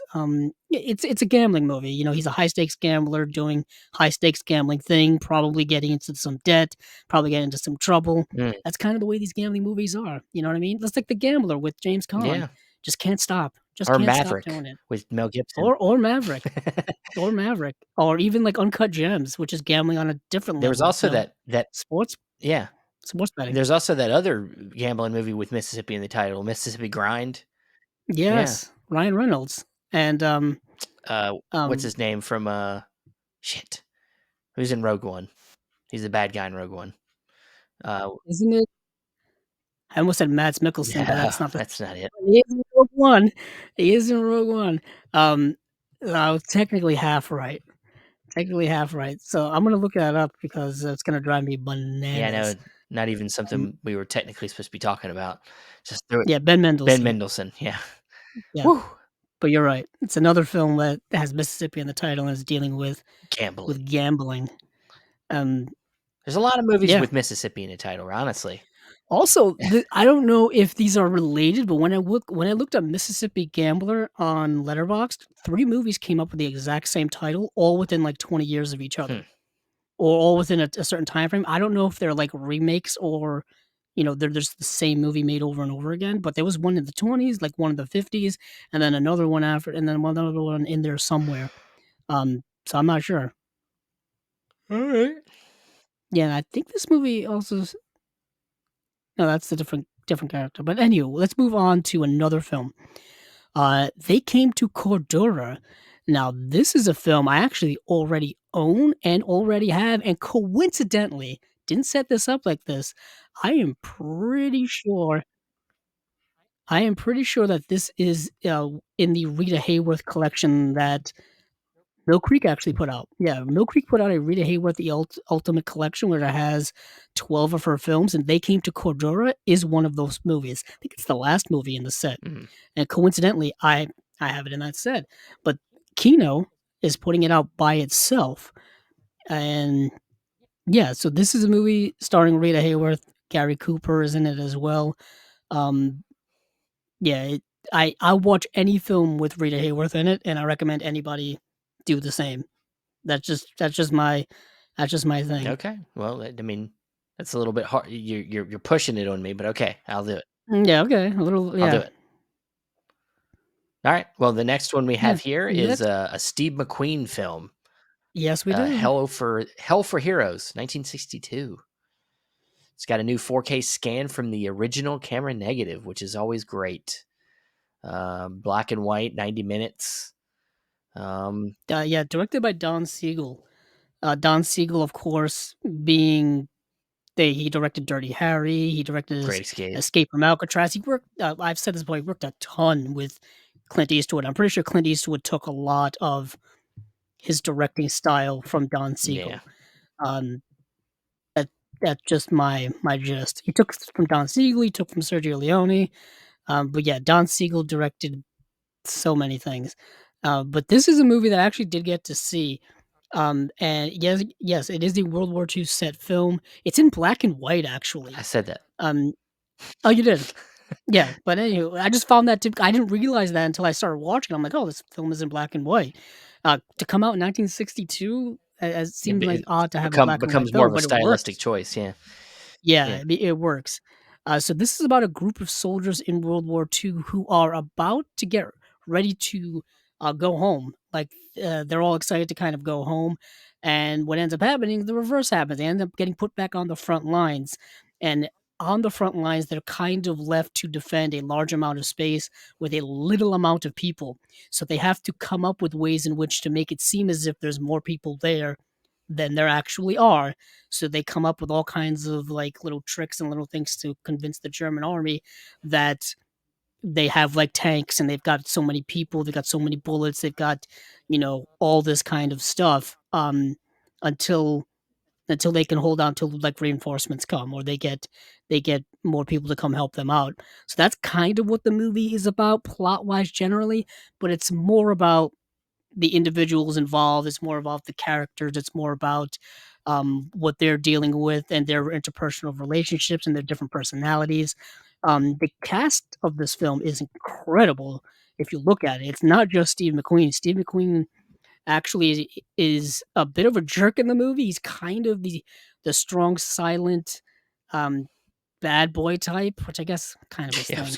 gonna say, yeah. Where he's just like he's been like court-martialed before. He's been kicked out of places, but he's also a great soldier as well. He just got an attitude problem. Like he doesn't respect authority. One So of he's those Tom people. Not Cruise in Top yeah, Gun. I guess so. And Top Gun Yeah. Maverick, or and in Top Gun, but it has Steve McQueen, Bobby Darin is in the film, James Coburn is in the film, Bob Newhart is in the movie, and he shows up like halfway into it, and he's absolutely hilarious. He's somebody who shows up accidentally, like on the front lines, and he's not supposed to be there. He's like a typist, and they basically just like grab him and be like, "Hey, yeah, now you're part of our group. come Yeah. come be a soldier," even though this guy's not really a soldier. He's a typist who works in like the headquarters office. But he's great in the film. I dug it. It's a cool 90 minutes. It moves by night. It moves by fast. There's nothing really in it that's that nothing in it that's great, but there's nothing in it that's bad. It's a solid movie. So I would recommend it. Hell is for Heroes. I'm assuming it's going to look amazing given this new 4K master. I'm kind Yeah. of excited about that. But moving on from there, we got more. We have more Burt Reynolds stuff to go around. Rent a Cop from 1987, not only starring Burt Reynolds but Liza Minnelli, James Remar, who of course was in Warriors, and he's done tons of TV work. He's done um, tons of stuff. Like I he pops up every now and then. Wasn't he in the was he in the second Mortal Kombat movie? Yes, he was. God. Um he played Raiden in Mortal Kombat Yeah, Annihilation, man. replacing Christopher Lambert, who was Yes, in what film, fucking Steven? Highlander. Yeah, Highlander. I know. Boom, comes back God to it. damn it.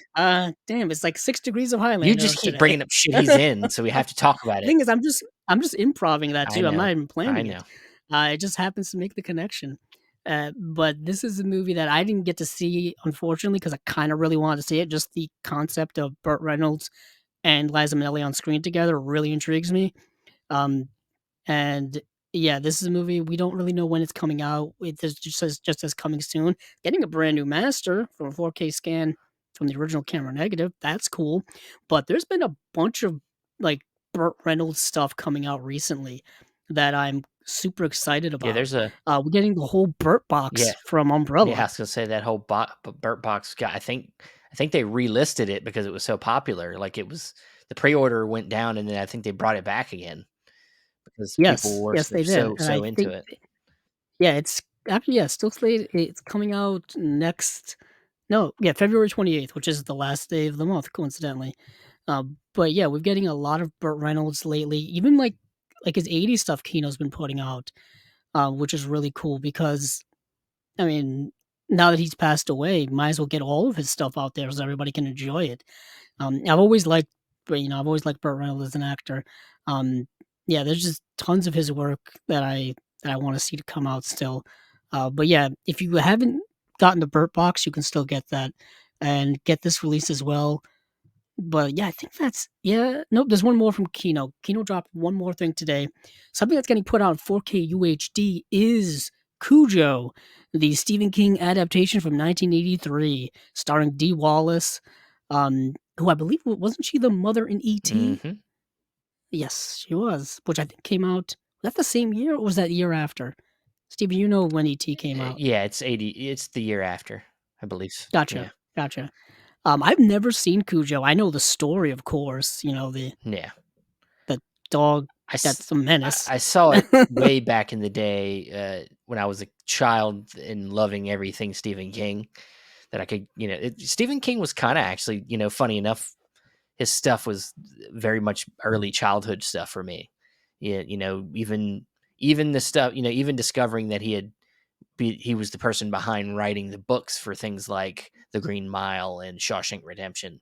Um, so Stephen, I went down rabbit holes of Stephen King stuff, like when the video stores were that near where I was living was closing, I went in there and grabbed all the Stephen King VHSs I could, like even shitty Stephen King movies like Thinner. Mm. Um, I grabbed that stuff, and yeah, I mean, this was one of them. Cujo, Big Dog, Rabies. Yeah, it's a friendly neighborhood dog that gets rabies and Yeah, then goes on a terror spree. yeah, In a way, it is kind of like Animals Attack yeah. type movie. Um, yeah, I remember, in when we did Cinema Discovery Project, we did a whole episode of Stephen King adaptations and kinda went down the list of all of them and the ones we had seen, ones we had not seen, all that kind of stuff. Because over the last several years, there's been a huge Stephen King re-adaptation renaissance of a lot of his stuff is getting better adaptations now. Some worse, but most of his stuff getting better adaptations now. Obviously, It coming out and the It movies being better than the miniseries, in my opinion. Um, and some maybe not so much. Like Pet Cemetery was kind of Mm. fine, I guess, not great. Uh, and I know they've done a bunch of other ones, and they continue to still do them. I think they just announced they're adapting one of his more recent stuff, like And sometime they're soon. and So they're trying Dark Tower again. again, they should have never made that movie. They should have never made that. It's a 7-book series that they put into one 2-hour movie. Was that It real? wasn't Or was even that a 2 joke? hours. It was like an hour and a half. Generous. Yeah, Generous. As someone who's read about half of that series, there is no way you can. That has to be a TV series. yeah, It's an, and it has to be a long TV series too. yeah. But I think Mike Flanagan is going to be He working is. on that for Amazon because he just signed a super big deal with Amazon. Jump ship from the sinking ship now known as Netflix over to Amazon. Um, so I think that's gonna be something he's gonna be working on. Hopefully it does happen. I know Ron Howard worked on that thing for years. It was going to be an HBO series. They were gonna make a movie and then make it a series, or vice versa, some crazy nonsense. But either way, all we ended up getting was that one movie, and it wasn't great. Mm, Um, but let's move on now to someplace else because we're done with Kino. Steven, do you want to go to Severin? sure. Sure, let's go to Severin. Severin's got two releases for um what month are they releasing in now? April. Is it April? Yep. Yes, yes they do. They've got one box set which is the Birdemic box set, or you could call it Wings of Disaster, the Love it. Birdemic I trilogy, love as they're titling it. yeah, I love the, Wings of Desire, but they changed it to Oh, what Disaster. a play on I words. know. It's amazing. Both things with wings in them as well, so it really fits. Yeah, one is considered one of the greatest masterpieces of all Yeah, time, the other not so yeah. much. And the other is considered one of the worst films, if not the worst film ever made, which is I think that's hyperbole, but still a lot of people consider it. So, um, what does this box set have, Steven? Well, of course, it's got the 3 great Birdemic films, Birdemic, Shock and Terror, and Birdemic 2, The Resurrection, and then Birdemic 3, Sea Eagle. Yes, And I actually watched the first 2 of these. I thought about watching the third one, but then I was like, I think I'll just couldn't move do it. on. Um, The bi the mind I guess I don't know what's the saying. The body's weak, but the mind is willing. Something like I that. don't know. I think they just couldn't do I it. could. Um, I was just like, I spend my time watching something else. Um, so I'm trying to be yeah, nice here, but look, I could see why there is like a cultness to this movie. They're these kind of like endearing, poorly made movies that start out. The first movie starts out as like a romantic movie, romantic kind of comedy type of movie, and then suddenly about 45 minutes in, I mean, there's hints of the global warming on the world having an effect on everything, and then suddenly 45 minutes in, birds start attacking everybody, and it's yeah, and I don't want to say anymore. You should just go check it out. It's free, essentially on Tubi or where a couple places, so you can check these out. But they're definitely on the level of like the room, where they're like kind of so bad they're kind of fun to watch, especially with a group of people. yeah. Um, It's a tough watch when you're trying to do it by yourself yeah, at 3 in the morning, as I did. yeah, Um, it's Yeah, Birdemic. The first film was made for $10,000 in like the late 2000s, and it feels like it very much was. So that's kind of what you Yeah. expect. It feels like, to be honest, it feels like a student film you would watch in college. A bad one, Okay. but I've seen better student films. But it is like Steven said, it is on the same wavelength as The Room, as films like that.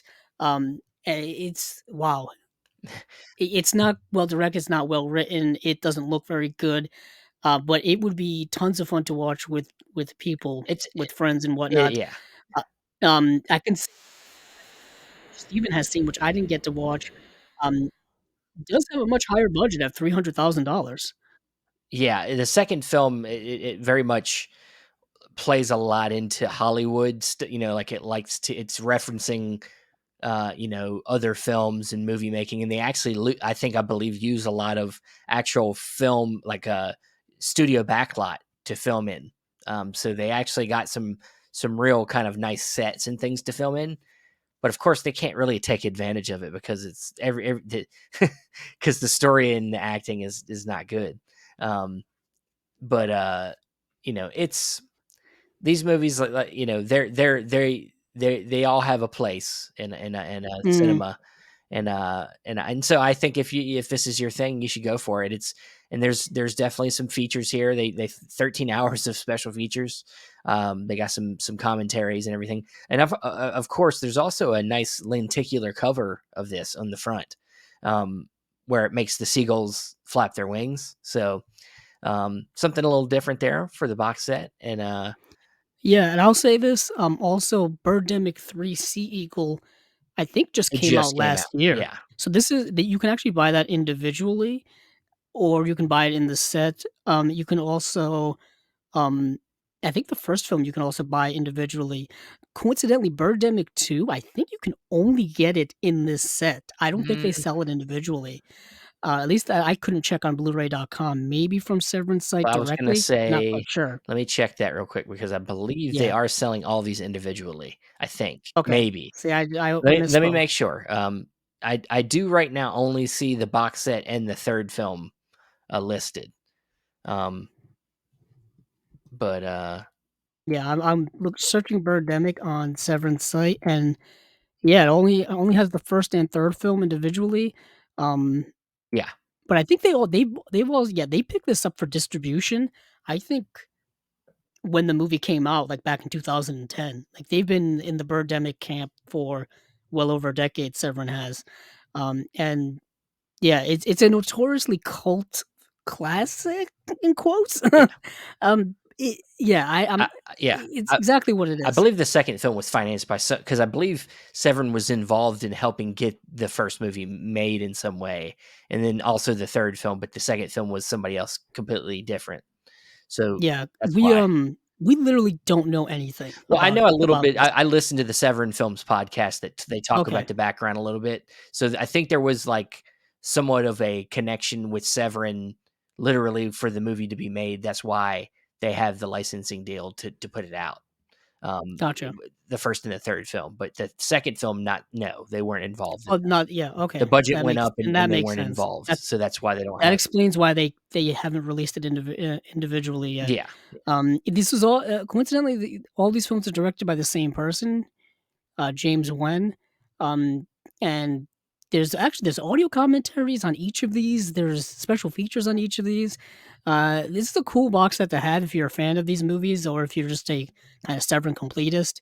Um, yeah, yeah, I mean, it's very much an homage to Alfred Hitchcock's The Birds yeah. meets the modern day concept of global warming, climate change, stuff like that, which is kind of a cool concept, to be honest with you.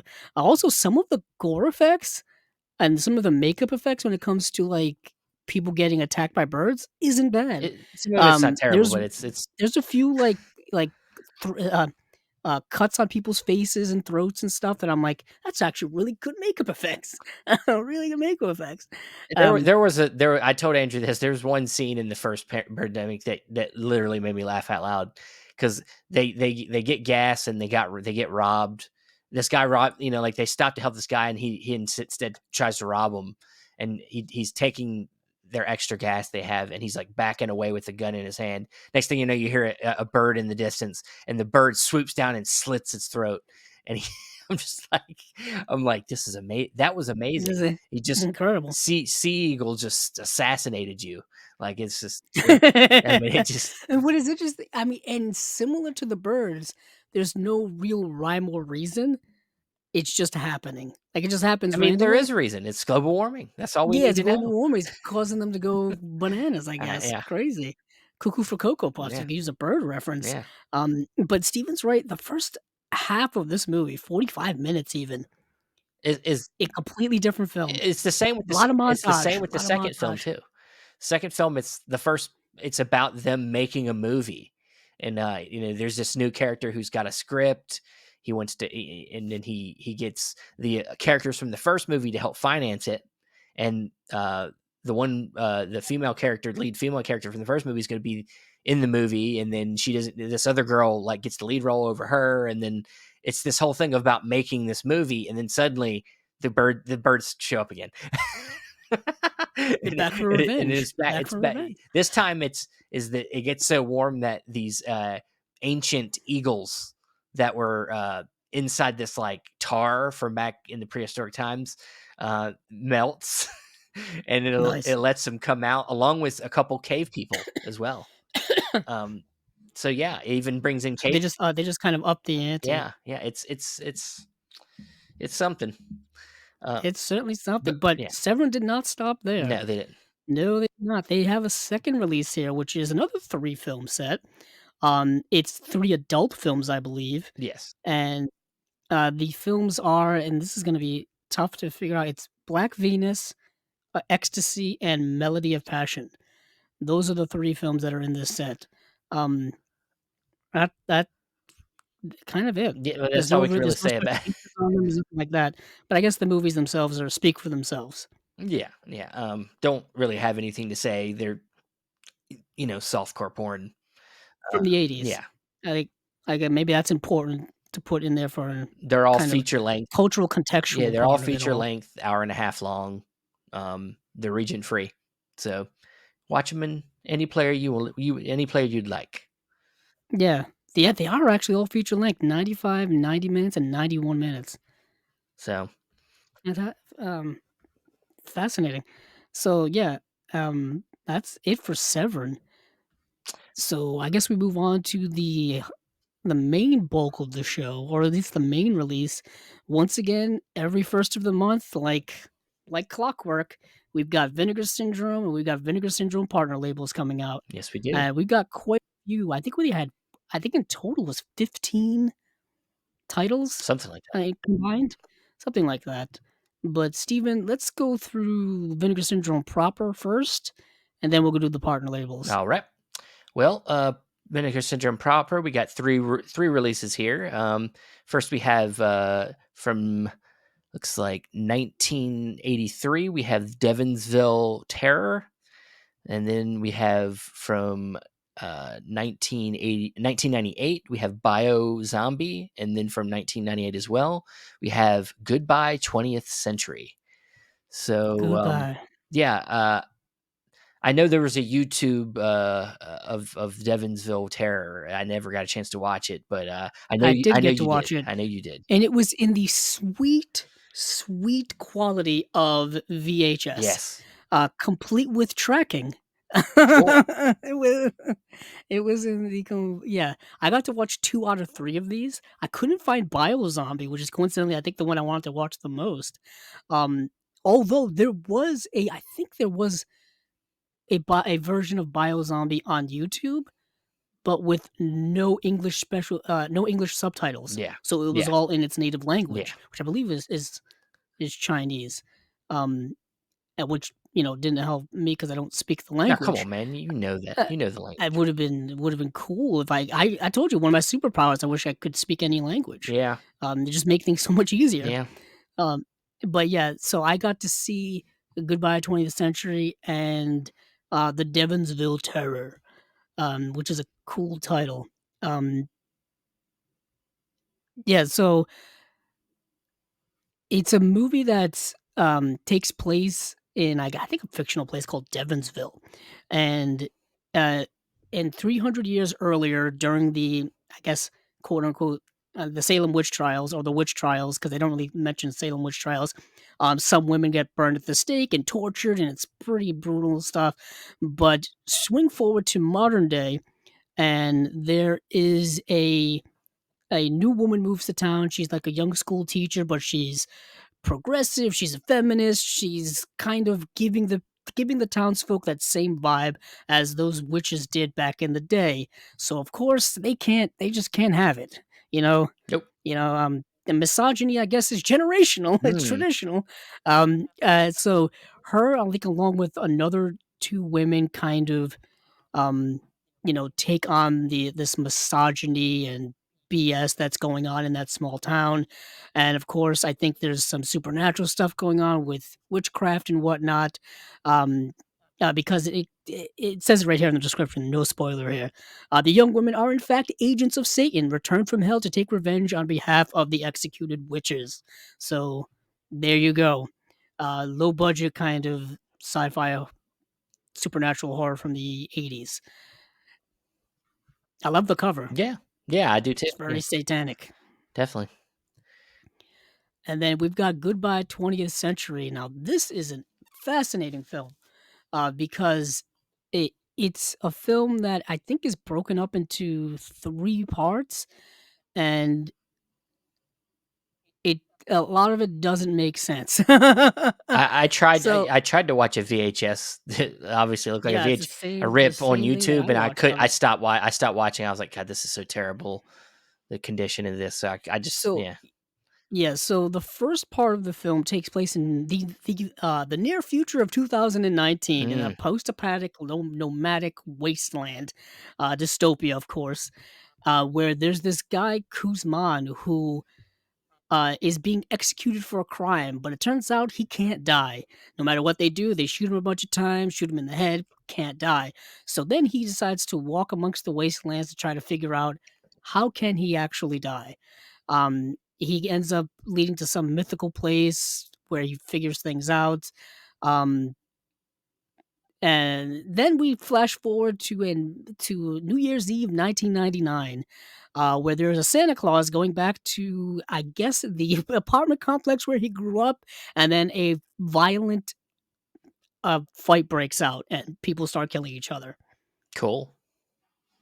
Um, yeah. And then there's a third part of the film that I can't quite remember because, like I just said, the movie is wild and crazy. But the whole thing of it is it's supposed to be like a metaphor that's like a goodbye to the 20th century, like a farewell to the chaos of the 20th century. I think, hence the name "Goodbye 20th Century." Um, yeah, it's wild film. All right. I wish I could remember that third part, but I can't. But Like I know Steven, you didn't get to see any of these. no. Did any of them even intrigue you? To be honest, not really. I mean, I'm not Oh, that there okay. couldn't be something maybe there if I had a chance to look at them more, but on the surface, nothing's really, um, you know, making me too interested. But I could always have my mind changed if I hear the right person tell me that it's worth it. Okay. Um, I did actually look this up so that I'm not hallucinating. So the second part of the film is actually a 3 minute segment that takes place in 1900. Um, and it's like presented as a record of the first wedding ceremony captured on film. And then, of course, the scene devolves into violence. Then you get the jump to 1999, where the scene also kind of devolves into violence. I think it's a social commentary on how the 20th century both begins and ends with horrific violence, and then that violence, I guess, is also going to extend into the future and is the downfall of man. That's just me kind of seeing, looking well, into things. wow, deep. I mean, and the movie really doesn't present it that well, but I guess that's what this movie's about. Now that I think about it. I don't know. Yeah, it's an Anywho, interpretation. it's an interpretation. This movie did come out in 1998, kind of maybe, feeding into that whole, remember that Y2K stuff where Mm, everybody thought the world was going to end and people started yeah. building shelters and getting canned goods. and then nothing happened. Nothing happened. Nothing at I all. just sat outside. I stood outside in the cold, watched a stupid thing, stupid star drop, and nothing happened. Were you in Times Square? No. I Yeah, was I gonna was I say, was in my small look town cool. where I lived, and we had a little Oh, star okay. ourselves, okay? Oh, I didn't They know can that. put them playing things in other places. Um, but, yeah, that's it for the proper, Vinegar Syndrome stuff, and now Yeah, and you can assume that Biozombie is a zombie movie. probably can figure that one out. Yeah, Um, pretty self-explanatory. yeah. So But moving yeah, on. partner labels, so we have a good amount here, of course, as Yes, we usual. do. And so starting with Utopia Distribution, we have American Rap Star. Next from Decalogue, we have Amigo. Then from over at Saturn Core Audio and Video, we have Deep Undead.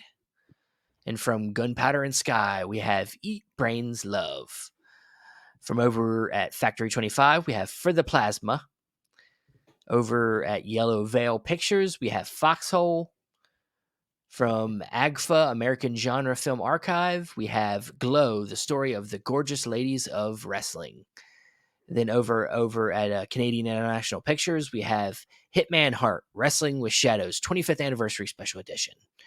And then we have Deaf Crocodile Films, we have The Son of the Stars. And then not last, got a few more here. Culture Shock Releasing has Thrust, Thrust. sorry. Then from ETA Media or ETR Media, we have Who Done It, the Clue documentary, and then lastly, we from Altered Innocence, we have Wild Reads. So a lot of stuff here. Yeah, Um, that 12 titles, I believe? yeah, it's a lot of Yeah, stuff.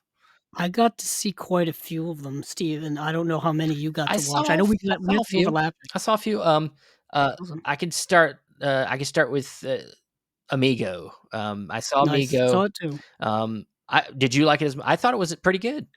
I thought it was really good. Yeah. I it's unsettling film. Mhm. Um, Very disturbing. I just found the whole vibe of it incredibly disturbing.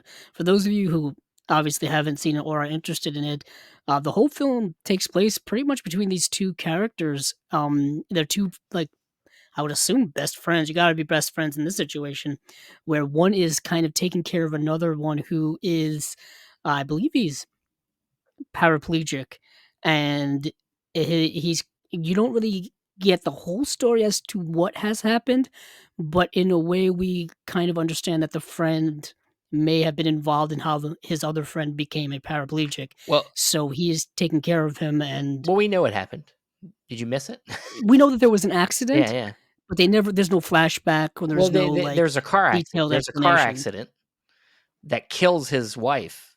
Yes, they do say Yeah, that. his wife is killed in a car. They're all on a car accident together, and the person that is now a paraplegic, his wife, who was in the car with him, dies.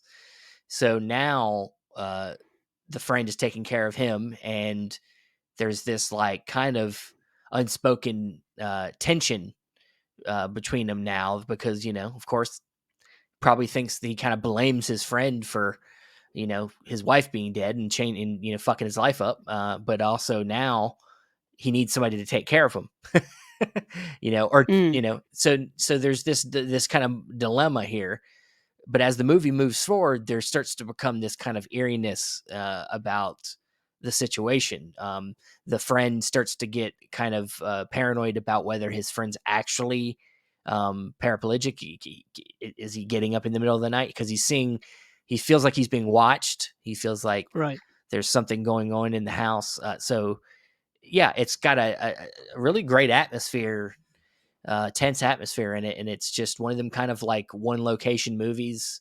Like described to Andrew, it kind of feels like kind of Hitchcockian, a little bit, like an Edgar Allan Poe-ish kind of darkness to it. But it's a Spanish film, so Mm. it's got a little bit of It is, culture and vibe in there, a and lot of yeah, as the film goes on and on, it gets more and more unhinged, more and more disturbing, um, to where it feels a lot like maybe like almost a Shining vibe at times yeah. in terms of the atmosphere, in terms of what's real, what's not. Um, Yeah, and a lot of it I think is to do with guilt and how that can erode you and erode your mind and stuff like that. And that's why I said But I that's why I said yeah, Edgar Allan Poe, like Telltale yeah, Telltale Heart, Heart, and stuff like yeah, it that. kinda feels like it's got a little bit of that. That's yeah, that's very good. I did get to see the documentary American Rap Star. Okay. It is streaming on Hulu right now, so those of you can check it out, and it is a documentary about kind of the recent, um, subgenre of SoundCloud rap, which is something I couldn't quite figure out myself. I couldn't quite, like, figure out what it was, but it's basically, like, kind of young by young, I mean, we're talking, like, teenagers young, utilizing SoundCloud to become really popular online, artists, musical artists. Mhm. And but it also delves into the what's going on within that culture, what's going on with the people within it, because unfortunately, a lot of them have died, Hmm. whether it be through drug overdoses, whether it be through, gang violence, whether it be through things like that. It goes into kind of a lot of those more culturally, relevant things of how youth today are getting into a lot of those things at a very, very early age. Drug use and things like that, being products of their environment and things like that. It really was kind of more culturally relevant than I expected it to be, but it also goes into kind of why that music may be resonating with a lot of the youth today, as well as just everyone in general. Fascinating documentary. It only runs about 81 minutes long. It's on Hulu. Came out in 2021, so it's obviously very current. Yeah. Um, and you're probably gonna, I mean, more mainstream fans will notice a lot more of the artists in it. They talk about a lot of the rappers and artists who have died over the last few years. Some of the images they actually show graphic images of a lot of the deceased as when they passed on, but it also which a lot of people did not like. I saw that in a lot of letterbox reviews, but it also shows the idea of the way in which our modern culture is, Stephen, as we know, everything is seemingly recorded, whether it be on, a Twitter, Instagram, Snapchat, or whatever the case may be. Everyone's recording all the time, everywhere, and a lot of these things are now documented more closely than they've ever been, and that invasion of privacy and that invasion of just people's personal space is more relevant now than I think ever before. So it's a really fascinating documentary. I dug it. Alright. I dug it. Um, Another thing I got to see, which I don't think you got to see, Steven, is Eat Brains I did Love. watch it. Oh, you did? Yeah. Nice. Yeah. So we can talk about it. It is streaming on Shudder and I think other places too. Yeah. Yeah. What did you think of it? I'm just curious. It I thought it was tons of fun. it's fine. Oh, okay, I alright. it's Take my fine. I enthusiasm honestly, away. yeah, you told me before I watched it that you really enjoyed it and you thought it was tons of fun. I was watching it and I'm like, this is kind of to me. It's a lower budgeted version of things we've kind of already I was gonna say seen, it feels like like a like it almost Zombieland, feels like like a light version of Zombieland or or like even like, you ever seen the movie Warm Bodies? yeah, yeah, yeah.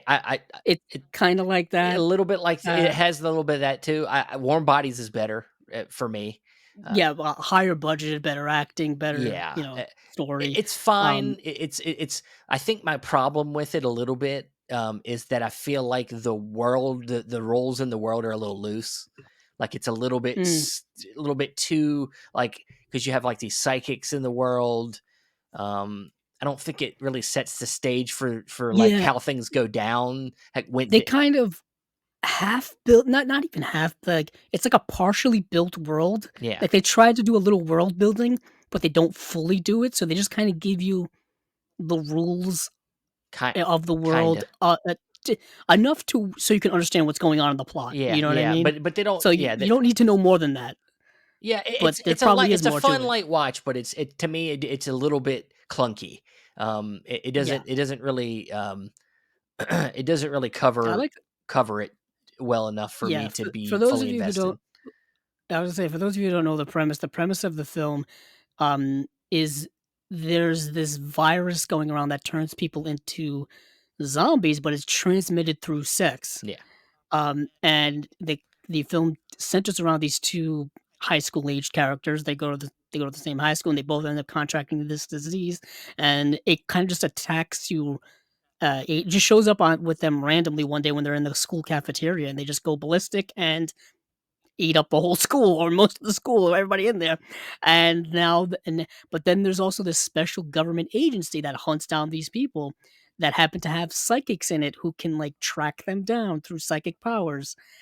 So they're being chased the whole movie, and that's kind of what it is. And you kind of learn the rules of like, okay, this zombiness only comes out when they're having certain emotional feelings, like when they're hungry or when they're sexually stimulated or stuff like, or scared or stuff like that. And then they kind of can't control it when they when they zombie out, but then you can kind of control it over time. Um, yeah, it's a low budgeted kind of version of that. I There's not a lot of people in it that I think people are going to recognize. The head, what's the yeah, the main character is played by Jake Cannavale, who is Bobby Cannavale's son. I knew that right away. Kind of looks just like him too, coincidentally. It's amazing how genetics work. Um, there's another actor who's in the film, Patrick Fabian, who was a main character in the Better Call Saul TV series. He was one of the other lawyers, kind of like Saul Goodman's rival, if you will, to a certain extent, or at least his perceived rival, at least from his own perspective. But I remember him being in that show, and he's a fantastic actor, and he's in this film towards in certain parts. I won't give away who he is and whatnot. But yeah, I thought it's a fun time. Yeah, it's But alright. all It's right, fine. take my say. It's fine. No, I mean, it's fine. It's just not it's not what I'm gonna go back to. Yeah, so let's talk about something else that we did also get to see, and that is the Hitman Heart Yes. documentary from it's being put out by Canadian International Pictures.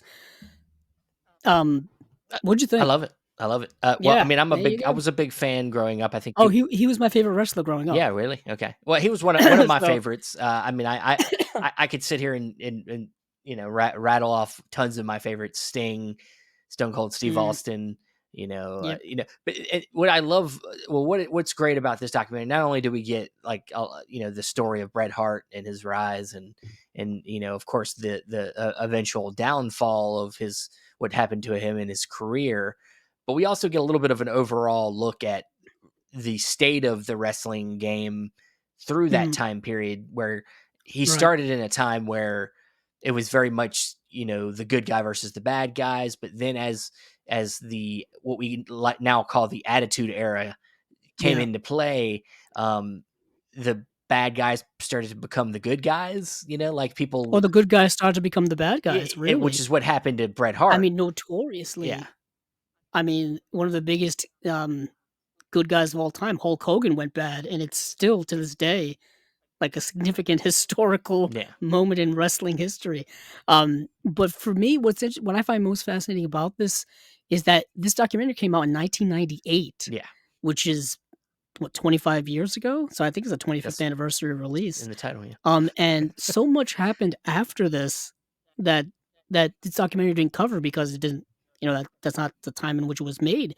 Like after this, Hitman Hart's brother would unfortunately die, yeah. Owen Hart. You see Owen Hart It in the a few footage. times, Yeah, yeah, and this was before his passing. yeah, Tragic passing, coincidentally, I was watching that pay-per-view, um, when he passed away. I remember when it happened, they didn't show it, the screen just went to black, and then they cut back to, like like, just random shots of, like, the crowd and the announcers and whatnot, but anywho, um, a lot would happen in the wrestling world after this, so what I really like about this release is they've got special features that um, like follow-up documentary, like, about his brother, and they have an audio commentary, a new audio commentary or new special features, new interview with Bret Hart, new interview with the director, so they've got a lot of, like, extra stuff that kinda covers, like, after that, which I think is gonna be a great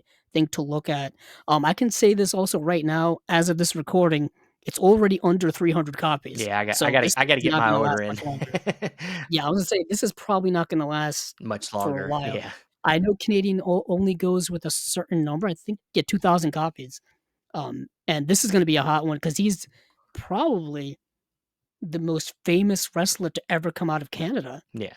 Um, when it comes to the world of entertainment, like WWE and all that kind of stuff. Um, yeah, he was my favorite growing up. I watched him. I even dressed up as him for Halloween when I was a Oh kid. man. I mean, like, seriously. I dressed up as Sting. I had the Yeah. glasses. I had the glasses and the pants, the pink pants. Wow. Um, I could see it, yeah, man. I I had could all that see it. because I used to collect the wrestling magazines, Yeah. the WWF magazine, and they would have the catalog in the back where you could buy, like, the Costumes. championship Yeah. belts Yep. and the stuffed animals and Did you did you the things you could punch. Yeah, yeah, I was gonna say, did you Um, used to have I got one. I still got one. the stuffed the doll that can make, like, Yeah, crunching noises, you crunch it yeah, these didn't have the one I have doesn't make noise, but it's a coincidentally, you mentioned Sting, it is Sting, yeah, yep, in his crow makeup, mhm, the white crow makeup when he was coming down from the rafters, yep, with baseball bats. yep, I know, it's a crazy time to be alive. I still have it, I've used it in videos on on our YouTube channel. yeah, I used it in one video when I did my review for Fighting with My Family, that that wrestling movie. I used it as a prop in the intro for that, yeah, because I yeah, just dug yeah, it out of the closet. it was a fun time, but Fun now time. now I can't see myself going back to watching wrestling again, it's I not watch clips, clips will show up on social media like Instagram or TikTok or Twitter and stuff, and I'll watch, like, clips of moments and things like that, but to sit down to watch, like, a full pay-per-view or a full thing like that, um, unless it was something that I watched back in the day, maybe, I don't know, but it's not yeah, I got out of it, like, in the early 2000s, yeah, early to mid 2000s when I was in high school and whatnot, yeah, yeah. um, but it's still relevant, still Yeah, oh yeah, still a big popular hugely thing. popular. It's I think recently had a little bit of a resurgence because I think purposefully somebody thought, we need another renaissance of a rivalry. So, because now WWE became like the main, wrestling place, and now AEW is now a new thing. And Yeah, so that's another one it's kind of like the new version of WCW, yeah, yeah, like yeah, back in the '90s and when they had that whole rivalry thing. But this documentary goes into a lot of that stuff in the '90s, but it's centered around, Bret Hart, and specifically centered around Bret Hart as a person more so than anything. yeah, Really getting into what his values are as a person, what his values are when it comes to the way in which he wants to wrestle, the way in which he wants his career to be, career to look, getting into his family because his family has a long legacy when it comes to being in the wrestling business with his father, and all of his brothers and whatnot. Um, yeah, there's a whole history of the Bret Hart family, and it gets into it a bit. Um, and it also gets into it like the ever like you said, Stephen, early on, the ever changing um, way in which wrestling was going on in the '90s, it becoming more of a show, becoming outlandish writing and all this kind of stuff. It gets into a lot of that, and the film actually centers around one of the most notorious things, which we didn't even mention, the Montreal Screwjob, which is famously Bret Hart's first farewell from the WWF and how he was kind of screwed over and then kind well, of that's something I was gonna leave left off. for the But documentary. I'm not gonna get into it, I'm just saying that that's what happened. I mean, it's Yeah, notorious now. There's been so many documentaries and specials done on it. Um, it it's interesting to see this film portray it because it has a different, like, context now, because there's been a whole reconciliation and things like that that they don't get into because at the time the wounds were still too real. yeah. But yeah, this is a great documentary, Hitman Hart: Wrestling with Shadows. It's gonna sell out soon, so Yeah, get it while you I gotta put my order in. Is But there anything else that you saw? there's 'Cause I another saw wrestling saw tons. documentary here, the Glow, documentary, Yes. which I did see, and it's great too. It's very fascinating. Yeah, of course, WWF and they had their female wrestlers, but before it got popular in other, the other versions, we had this female, led wrestling, company called Glow. in which of course they've recently made a Netflix series, um, you know, starring Allison Brie Alison Brie, yeah, and some others, Mark Maron, portraying this particular time in history where there was yeah, this whole kind of program based around women wrestling, and it wasn't just women wrestling, but it was also some comedy stuff, and they all had their own characters and storylines, and it was a whole thing for a little while there, and it goes into all the main players that were involved in it, and yeah, very fascinating, and it makes me really yeah. want to kind of watch the show now. Um, Oh, you never watched I it? never, no, I brief, Oh, it's fantastic. yeah, yeah. Unfortunately, and I'm going to shit on Netflix right now, they renewed it for another season. And then they took that renewal away and Wow. canceled it. And this was right at the beginning of the pandemic, like 2020 they did that. Because show was massively popular, super popular, Yeah. and it made this documentary, which has actually came out years before the show ever came out. This documentary came out in 2012. This is actually streaming on Netflix. Is that where you watched it? 'Cause that's where No, I no, I years think I watched it, it was either like I think it might have been Tubi as well. Yeah. Okay, because it was streaming on there for a while, and yeah, GLOW stands for Gorgeous Ladies of Wrestling. It was a program that came out from 1986 to 1992. Um, yeah, it's exactly kind of what Steve said. It was an all women's wrestling, um, thing, league, and yeah, this documentary really covers a lot of the people in it, where they started, where they ended up, and all kinds of stuff. Really fantastic documentary. Um, but yeah, I watched a couple of more of these releases. Um, I did get to see Foxhole. I and this is a fascinating film. I don't know if you got to see this, No, Steven, I mean, Yellow I Veil know Con it was available somewhere, but I didn't get a Yeah. chance to watch it. So this is another film kind of like seeming like I was saying earlier, that takes place in 3 parts. Um, this is a film that follows a group of soldiers in the Civil War, World War One, and the Iraq War, and each segment takes place within a foxhole or in a foxhole type of setting, and it's the same actors kind of over and over again, and you're just seeing kind of how different soldiers react and you know do things in certain situations. And I don't know if it's a social commentary or just a cultural commentary or whatever on warfare in different generations, or warfare being a continual part of the human existence. Because obviously, going from the American Civil War back in the 1860s all the way up to the Iraq War, which is still going on in some ways. It just kind of shows like that time frame and how war has been consistently part of at least in the United States' history for the last 100 and some odd years, or forever, really. So the movie's really commenting on that, and the movie has a really kind of slow, methodical style about it, even though it only clocks in at 95 minutes. It's really subtle, rather slow, very artistic, and really saying a lot without saying a lot, if that makes sense. Um, yeah, it's got an interesting vibe to it, but I can understand why this movie won't be for everyone. It's not an action film. It's not like something like that. It's more of like an All Quiet on the Western Front when it comes to dealing with certain themes about warfare and the human condition. So that's Foxhole, and I found that streaming on Canopy, and I think it's streaming on Tubi or some other place that you can stream it for free.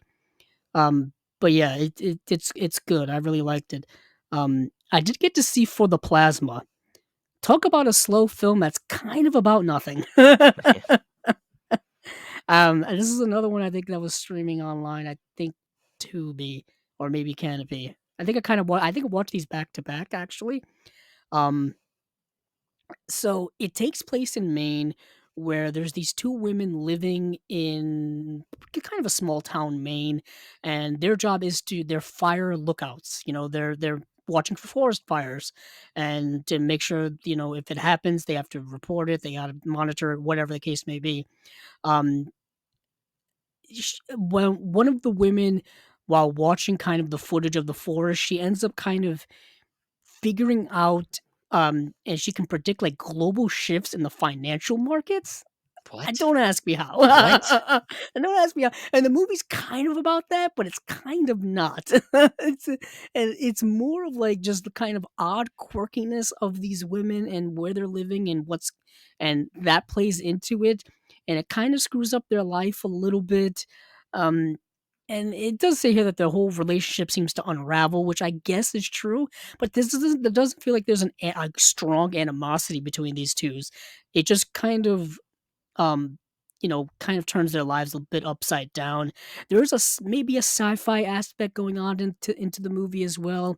Um, Someone on Letterbox called it cottage core to the max, and I was like, "Oh, that's an interesting way to describe this." Hmm. If anyone's familiar with cottage core or whatever that style may be, I guess you'll kind of understand. Um, but yeah, but it's called For the Plasma. It's a weird vibey type of movie, slowly done, not a lot going on plot-wise, kind of a character thing, kind of weird, but beautifully shot, and quirky things are going on. I can't really explain it better than that. Hmm. You just kinda have to see it, and even then, you may not be into it. Um, but for me, the best movie I saw, I guess I saved the best for last on purpose, is the Altered Innocence release of Wild Reeds. This is a movie that came out in 1994. This is a fantastic movie. Like, this is the best movie I saw of all the stuff I think I had to watch this week. Um, No, no, no, no, no. Birdemic. I was like, Come on, man. "Oh, okay, clearly, sorry. Yeah, please get I it right. spoke too soon." Yeah, you know Um it was Birdemic. Yeah, I don't know what I was thinking there. So this movie is set against the backdrop of the last days of the French-Algerian War. Now, the French-Algerian War, without getting into it, is the Algerian War for Independence from 1956 to 1962. The movie The Battle of Algiers takes place during that time frame. Coincidentally, that movie came out like 2 years after this whole revolution ended. This movie takes place set in the backdrop of that, set in southern France, and it's a coming of age film with these four young people. I think three of them are teenagers, and then one of them is in their early 20s. And the film is about them kind of dealing with the complications, the anxiety, the angstiness of being a young person in that time and what it means. Like, they all, like, some of them have different political ideals, some of them have different kinds of ideas when it comes to sexuality. There's one or two characters that are dealing with coming out as homosexual, and they're kind of trying to feel out what all of that means. And there's another young person who is um completely different politically when it comes to them, but is also kind of confused about the way in which they're supposed to interpret the world. Beautifully well shot. The acting is phenomenal. And like I said, with a lot of films that are centered around young actors and actresses or young people coming of age, the child acting really makes or breaks the movie, and they made the movie for me. Just fantastically beautiful film, dealing with a lot of things. I'm just a sucker for coming of age films. I really am. That's kind of Oh, my me thing. too. Yeah, yeah. I like kind of this exploration of youth and how they're reacting to the world in which they live in, because some of it is similar to things that we have to deal with in the modern age, or even when Steven and I were growing up, which is getting to be further and further away now. And some of it is a lot different. And there's a lot of things in here that are the same, but a lot of things that are different. So I found myself connecting with the movie in a lot of ways. Fantastic film. Just I can't recommend it enough. And that's from Altered Innocence. Well, I'm adding it to my cart based off your Nice. I recommendation. sold Steven. Yeah, He's the hardest sell. yeah. He's the hardest Based sell. on your recommendation, I'm putting it in the cart, and it's going to be ordered as soon as we're done. Um, Nice. but Steve, yeah, they should thank me because I'm making making you spend more money. shut up, Andrew. Nobody should be thanking us. I We should be know. thanking them for the physical media. That's No, true. I'm just kidding. We do our best to sell everybody on everything, if we can. But if it's got to be for you. So if anything we say or helps, you're welcome, I guess. But that's it. That's it for this week's episode. Once again, thanks to Tony Stella for talking with us and giving us all that good information about his life and his art. And with that said, Andrew, where can you be found? You can find me on Twitter at Cabzilla06, as well as our YouTube channel, Chasing Labels. And you can find me on Facebook, Stephen Billings. You can also find me at the other Chasing Labels pages, whether it be our Instagram, Twitter, and you can also find me on my Letterboxd at Stephen Billings. You can find the audio for the podcast on Podbean, Apple Podcasts, Stitcher, Spotify, and other places. Thanks again for listening, and hey, keep on watching them movies. I know I will.